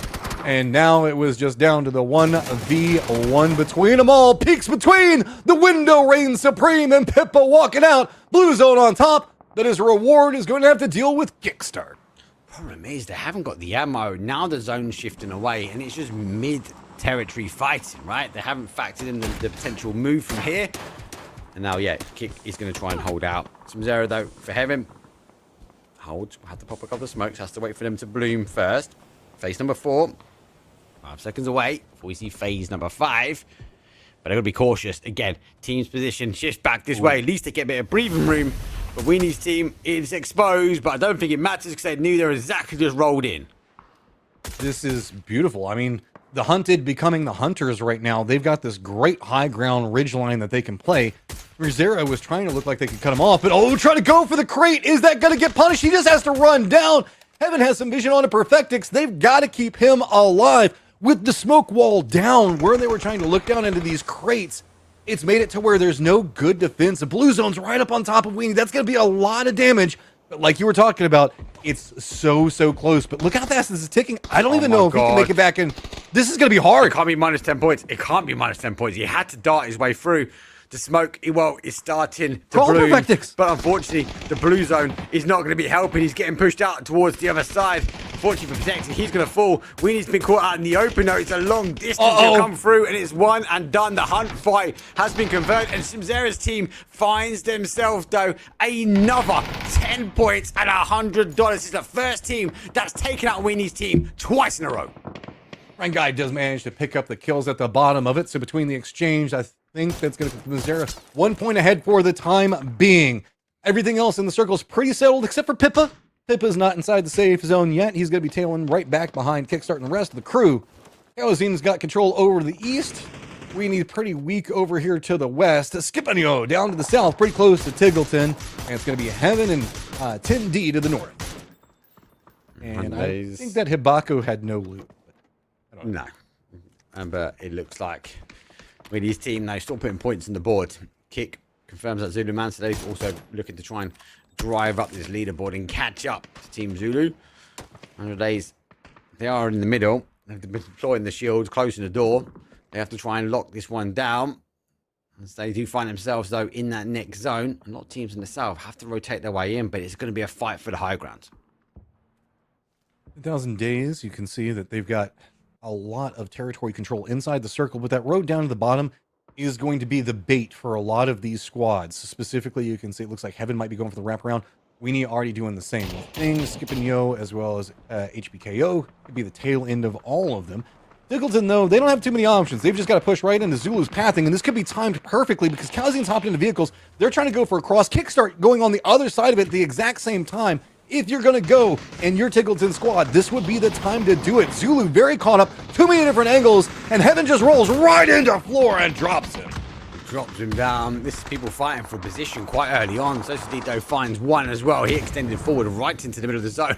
Oh no, Pains. He's in a world of pain. No, if it's not the car, it's the flames. And unfortunately for them, they will fall to the underbelly in 9th place. pushing factors we've got to look at. It's going to be Tiggleton still trying to creep their way forward. Zulaman was doing a good job on defending against Chris. Looks like he's just trying to peek up, see what information he can feed over. Nade's going to go a little bit awry, not connect the way that they wanted to. The guy's going to get some good vision onto Gunner, who is just trying to step out around the smoke. So new circle is popped, and it's moved away from this position. Kickstar also getting some vision on what's happening over this one, taking shots right over Zulaman to see if they can try to pick up these kills for themselves. Still in the hunt, still trying to climb up that leaderboard, just a couple of points. Look at it, it is 37 to 38 for Tiggleton, 38 for Zulu, 38 for HBKO, and 38 for a doozy. Kickstart at a great point to pick up a ton of kills. It's a ton of kills, but it's a PGS showdown again. I don't know if we do Falcons versus Falcons PGS showdown, guys, though, because it's like Falcons showdown. It's just Falcons fighting. And there's a quick couple of kills now. And for a Tiggs team, they pick up some, and for Kicks, they pick up the others, though. But a peekaboo over the top, though, and Sosadeed delivers 556 into the face of Kickstar and puts him down. Look, Weenie, respect. You guys are close to the center of the circle. You're still in the lead. But maybe let somebody else have it for just a second. Might make your life so much easier. But there's a chance that maybe they could pick up enough kills to just win and get the 60 points here. They cannot let too much of the fighting be happening around as Kickstart making their way down the hillside onto Kelsey. It's going to be interesting. We are fighting towards those 60 points, and maybe they want to get this one done. They've had enough of having a target on their back. Beamy, Peekaboo's on the outside. Kick now onto 10 points. They're looking to drive themselves up as they are on 42 points as well. They want to try and close it out, but no, Kick will find their way round. End will be, it's a 3 versus 2 versus 1 versus 1. 100 days desperately needed some points, and now they've got the bodies to do it. I mean, 10D's got so many good angles onto this. Skipinio can't move too much. Kalazine and one very close to Weenie in positioning, but Weenie is down in the ravine, pretty much down in a bowl right now that you can see 10D's got so much control around. It looks like they're trying to get some more open angles. No, don't lose the car. Oh, getting very close to and one now. That's going to make it a bit harder. This is a contained firefight. So said can't go for too much of a peek. And one run guy just peeking back and forth across the Dorito. A little bit of cover, and one's going to get it. So said finally takes down and one, makes the commit across the other side of it. Nobody on the hunt. It looks like Nonst is kind of instead just walking down into an angle that maybe Thugfast could get some shots into. This is huge, though. This is huge for the guys. If Winnie's team can manage this and skip getting involved, all Sosadeed now needs to do is manage a victory. If he can do it, that's going to put him over the line. Gets a couple more kills. Great spray, though, for one. Needs to peek his way back down. He has a lot of 5.56 remaining. He does have an opportunity now to try and get the res if he wants to, but he's going to burn out the zone. He's going to work his way now in towards more of a center position. Little spray will come over the top, though, but it's a 1 versus 1 versus 1. I can't see 100 days getting his res, and Sosadeed has an option if he wants to try and get the res, but he goes and gets more of the util to try and control out the last game. Thugfast reading the fact that it could be 10D going for a res of their own, runs down into the open. So said actually going to be the guy that takes the shots at it, that allows the res to happen. Now in a 2v1 situation, trying to peek back around between it all. Shots come out. Weenie picks it up. Is it enough? That is a game victory, though. Kicks and will take it when it comes down to the kills. But Weenie's had enough, Matt. They've got the win. That puts them on 61 points, if my math's correct. And we reach our way through on the smash rule. We end up on match number 5, though. And for the Weenie team, they continue to drive from the front. That is absolutely astounding. I mean, crazy into all of this. Michael? Yeah, this is hello, I'm here. I'm spawned in. I've been summoned. Bring in the gothic world voice of Michael. I was standing here gobsmacked at the dominance from Weenie's squad again. It's just complete power armor. They were meant to win this. It's all day they've been dominating. And this is another strong showing from them. So said being an absolute superstar. My little hero. My little Serhi from Ukraine. Michael, it was quite apparent for them when they found themselves at that top of their hill and they were going down some bodies. It was a call to go to that kind of middle ground. I felt, and again, give me your pro insight here. I felt at that point, it was at that point they wanted to go, hey, let's get the win. If we get the win, we get enough points. And if we got enough points, we end the day. Yeah, just get the business done, go home, put your feet up. It's just they made the mistake earlier of fighting for an edge, and this time they just made a Hail Mary. We're gonna do it, so we're gonna go down, and it really played off them because they have some world-class players, and their streamers on their team are also performing at an elite level as well. They definitely didn't get carried today, I'll tell you that. They pulled up solid numbers themselves. I'm just astounded by Weenie's performance, given the fact that they have been marked, what, we're looking at this game 5, 6, I don't know. Let's just say 15 to 18 times today with their locations, and has held down first the whole way. Can you imagine, Michael, playing in a competitive situation where you're constantly getting revealed, the only team to do so, and not letting go of first once? Yeah, and especially when you have smart players in the lobby like battlegrounds, who like he's always scheming, and Killikai and Chris, they're always schemers, and they're like, yeah, let's just get these 3 points, and they just didn't happen. It seemed like everyone was scared of them at some point as well, and yeah, they just kept going, and they had so many moments individually where their players were just popping off, and like I said, it wasn't just Perfectix and So said, it was the other two as well. You saw Weenie's shot in the first game, and he just headshot someone through the grass at full. He's like, whoa, what happened? Whoa, I've just popped my ultimate ability on this guy, and now we've won the game. It's just an absolutely wild ending to look at this. Is, you know, I was making the jokes about how I would want to see it lay out. This works out way better. I mean, this is just sheer dominance from start to finish. And Mark, that's what you were talking about that you wanted. Yeah, look, we start at Miramar, we end at Miramar, right? And I felt like it was two halves to this, especially this last game. They were trying to get in. They were chasing zones for the last couple of games. But then there was a call. There was a clear call in that party. Get to center zone, control the game out, and we'll get the victory. We can end it here. Reset, come again. Where people worried about the hunt, I definitely felt like the more games we went through, Matt, it became the case. People started to react, and maybe, especially the clear indication was Tiggleton's team going for those 10 points. So I definitely feel like when we was looking at that, there were additional points to be gained. Are people fully focused on it? I don't think so. I think, Michael, I think you're right, mate. I think we've seen a lot of teams react to the zones. They're trying to control their zones, and because it's moving so quickly, I don't think anyone really understands the secret sauce that this chaos of this event is bringing. Yeah, I think it's one of those situations where I know in pro play a lot of people have a kill feed guy in their team, but now they should have a designated guy that has Discord open so they can see where the hunted is. And it's not even like meant to be a joke. It's literally, you need to have a guy to know where they are at all times. It's like, because a lot of time in pro play, it's like this team's 3-man or this team's a 2-man, and they're knocking people in the middle of combat, and this is a free win, let's go kill them. It's like, no, the hunted guy is there and he's out of zone, and we are going to go kill him because next circle we're going to be out of the zone and we're going to secure some nice points. But I mean, they're also seeing, like, we need to just stay on top the whole way. Is the inverse happening to where it's like they're getting marked and they're like, at least now we know where not to go. Just don't go in that area and you don't die, right? Because that's where it feels like there is a mindset where you can maybe play away from it, right? You assume that 2 or 3 squads might try to set up to go around from them. So if somebody marks that location and go, this is where all the fighting is going to happen, you can go, I'm going to go over there instead and be way safer. Is there like a certain strategy to that, Michael? Do you think that there are enough people in the chase that you can just avoid it and be fine?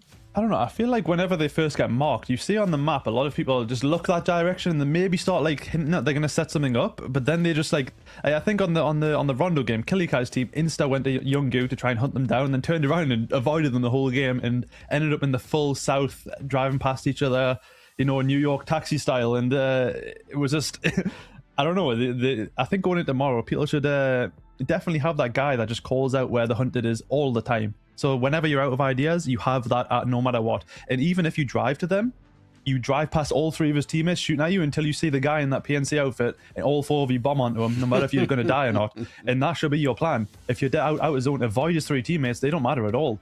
Kill that guy in the red outfit, and then you can die. Literally drive past all of them. So, Mark, I feel like that would be like our job, as we can see like the Perfectix and everything else like that in the world kind of performing. Not necessarily a Michael job, just the, okay, track where you think that like Weenie is going to go, because they're going to be the guys in the lead yet again coming into tomorrow. Like, if you're on the bottom half of the leaderboard, is that your job now? Do you just hunt down Weenie? The thing is, we need another team to go over 60 points. So there's a couple of like variables here, and I'll let you dream up the fantasy ending, okay?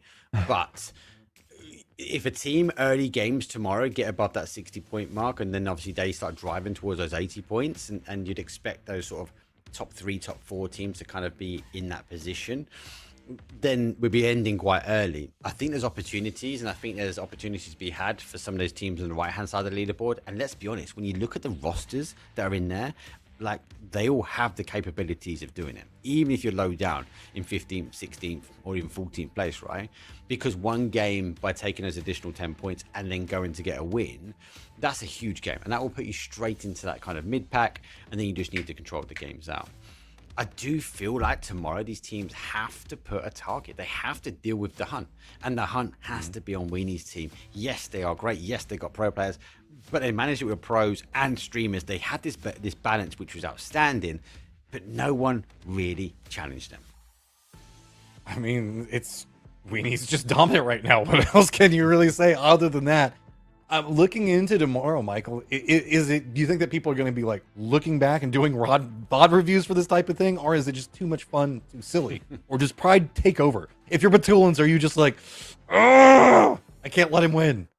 I think a lot of players will come in, and they usually in pro play, you wait until the first team. If there's a first and second race for the win of the tournament, they usually wait until the last 2 or 3 games before they then start being like, if we want to win this, we're gonna have to start disturbing this team, maybe hot drop them, and then drive away and kill one of them, and camp their rotate. But like, I think today they let Weenie's team get too far ahead too fast. So coming into tomorrow, I think everyone should be looking at stopping this team as fast as possible from game 1, not just wait until the last couple of games. Stop them fast and make sure other people can have a chance to win, and also yourself. You're playing because you want to win yourself, right? Just stop Weenie's team first and then focus on your game after.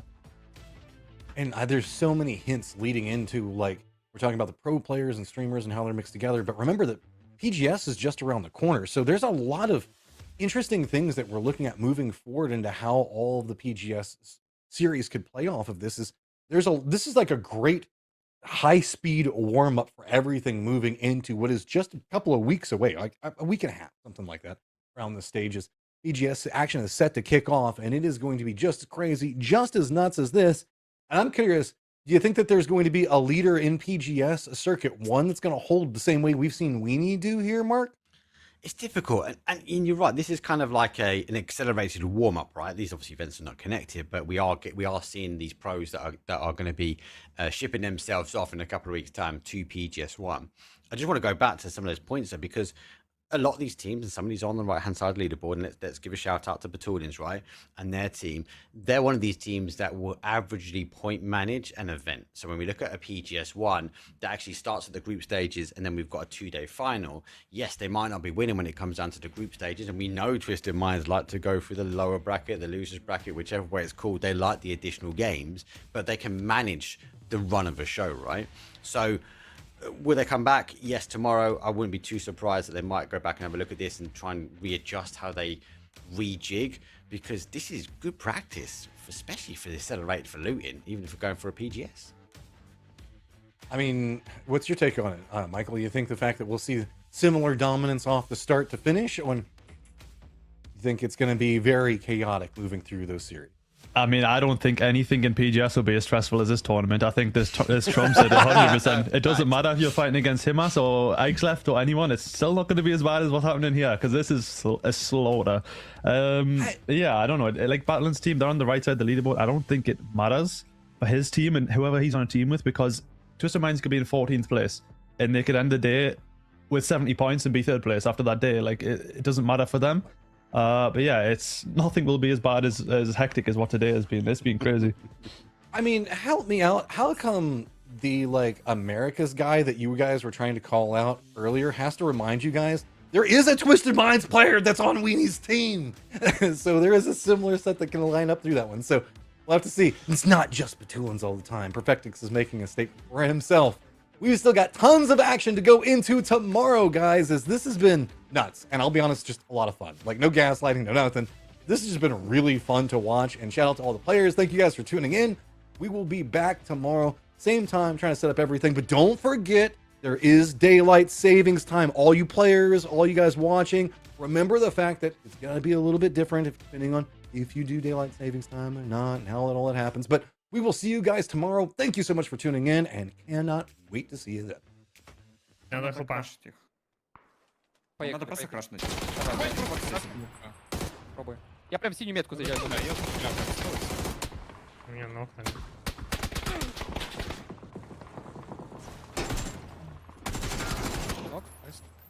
І за домом. Слева за... Я блайнд стою, Вайп. Умничка. Хорош. Уту смог. Pega o ponto do gás, Zig, se aparecer. На пабі. Tô na negativa ainda. Subindo, meio aberto. Aí, finaliza! Finaliza! Crashou em mim, Zig. Pode crachar a porra toda! Pode crachar a porra toda, viado! Бля, надо занести. Правая палатка. За мной еще кибака. На дороге становится. А я даю? Давай, батон ще даю туди хая. Правая палатка. Пушит меня, на мне. На мне. Бля. Он умер от зоны, Ты 1-1, или 1-2. Пододжи, Мэл, пододжи. Хорош, блядь. Фуф. Ебать, хуйня концовка была какая-то. Просто... Я забрал сразу перед ними. Желтая резнулась. Окей. Я фул, я не вижу, что они делают. Бегут. Убил их. Хорошо, лучше. Лево, сину. Дал хит. Вот тут. Он РКП буквально. А он резнул, нет? Ну ждем. Нет. Хорошо. Они двое там ластов. А он может трясать теории? Вот он желтый бежит. Просто ждите на зону. У нас звезда, да. Звезда. А где еще один справа? Не, справа я... О, нокнул. Не, вроде все. Единицу нокнул, О. все, вайп от синьки. Найс. Хорош. Лучшие. А он от синки? А, это... Поздравляю, Винит. Pega o ponto do gás, Zig, se aparecer. На пабі. Tô na negativa ainda. Subindo, meio aberto. Aí, finaliza! Finaliza! Crashou em mim, Zig. Pode crachar a porra toda! Pode crachar a porra toda, viado! Надо хлопа. Надо просто крашнуть. Пробуй. Я прям в синюю метку заезжаю. Меня нокнули.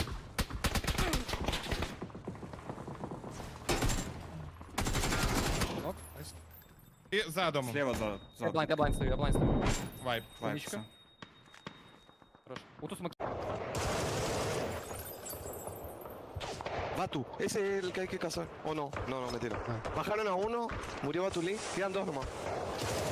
Juntate con el pipa. Bajé, queda solo uno, ¿no? Queda uno. Le falta el Eno. Conmigo. La madre, boludo. Buena, pipa. Você mira, Sony. Recebe ele. Vou jogar pro Wesley. Tomou muito, tá comigo. Deu bem mais um, só falta um. É o último aqui comigo. Atrás do muro, foi pro muro. Na minha frente, no muro, é o último. Ah, porra! Ah, que beleza, hein, guys? Porra, beleza! Quantos pontinhos? Yeah. One. Nice, it's Fabio. One's headshot high ground, the other one's beach under me. I'm fighting the beach guy for 10 points. High ground got It's knocked. 1v1, inside. Nice. Good shit. I'm dead to The whip is zone. here. I think I missed the heal, I told. Just take my... Справа, перфект. Я даю. Перед собой. Дал флешку. Он спрыгнул. Надо сдох. Бля, пиздец. Давайте хуйня получилась, на самом деле.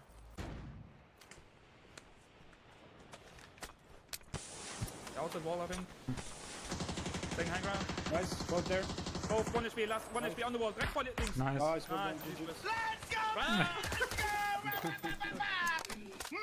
What the fuck? Wait, you can see in the smoke from there, right? With that much. Crashing on me. Heard. Coming. Knocked one. Nice. Knocked two. One more. Doesn't have a gun. Follow you. Knocked three. Nice. Don't know where fourth is. Where's the last, Unsure. do we know? Okay. Don't Go to know, him. I'm gonna don't go know. pick him up. We'll go pick up spec. Yeah. That was the... Едет будку вам. Закатывает будку. Дал ему. Он мне хейдает. Я смотрю справа тебя. Если я вышел, я его взорву. Нет, да, я у него теперь здесь поинтов. Сзади. Нокнул. Резать. Аккуратно. Пиши. Ко мне иди. Пиши, нормально, есть время. Он со смычком, дайте. Найс. Блядь, А чё брат. третий не зарегало, ёп?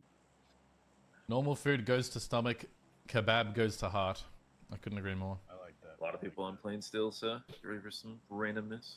Yep. A lot of people. They want us. Jumped out. I'm jumping now. 3 other teams on plane. Letting people know what's up. Yeah, you gotta hit the early jump in these games and just Yeah, I did. I hit the early jump. Let them fucking We're the know. big dogs. They're little chihuahuas. Yeah.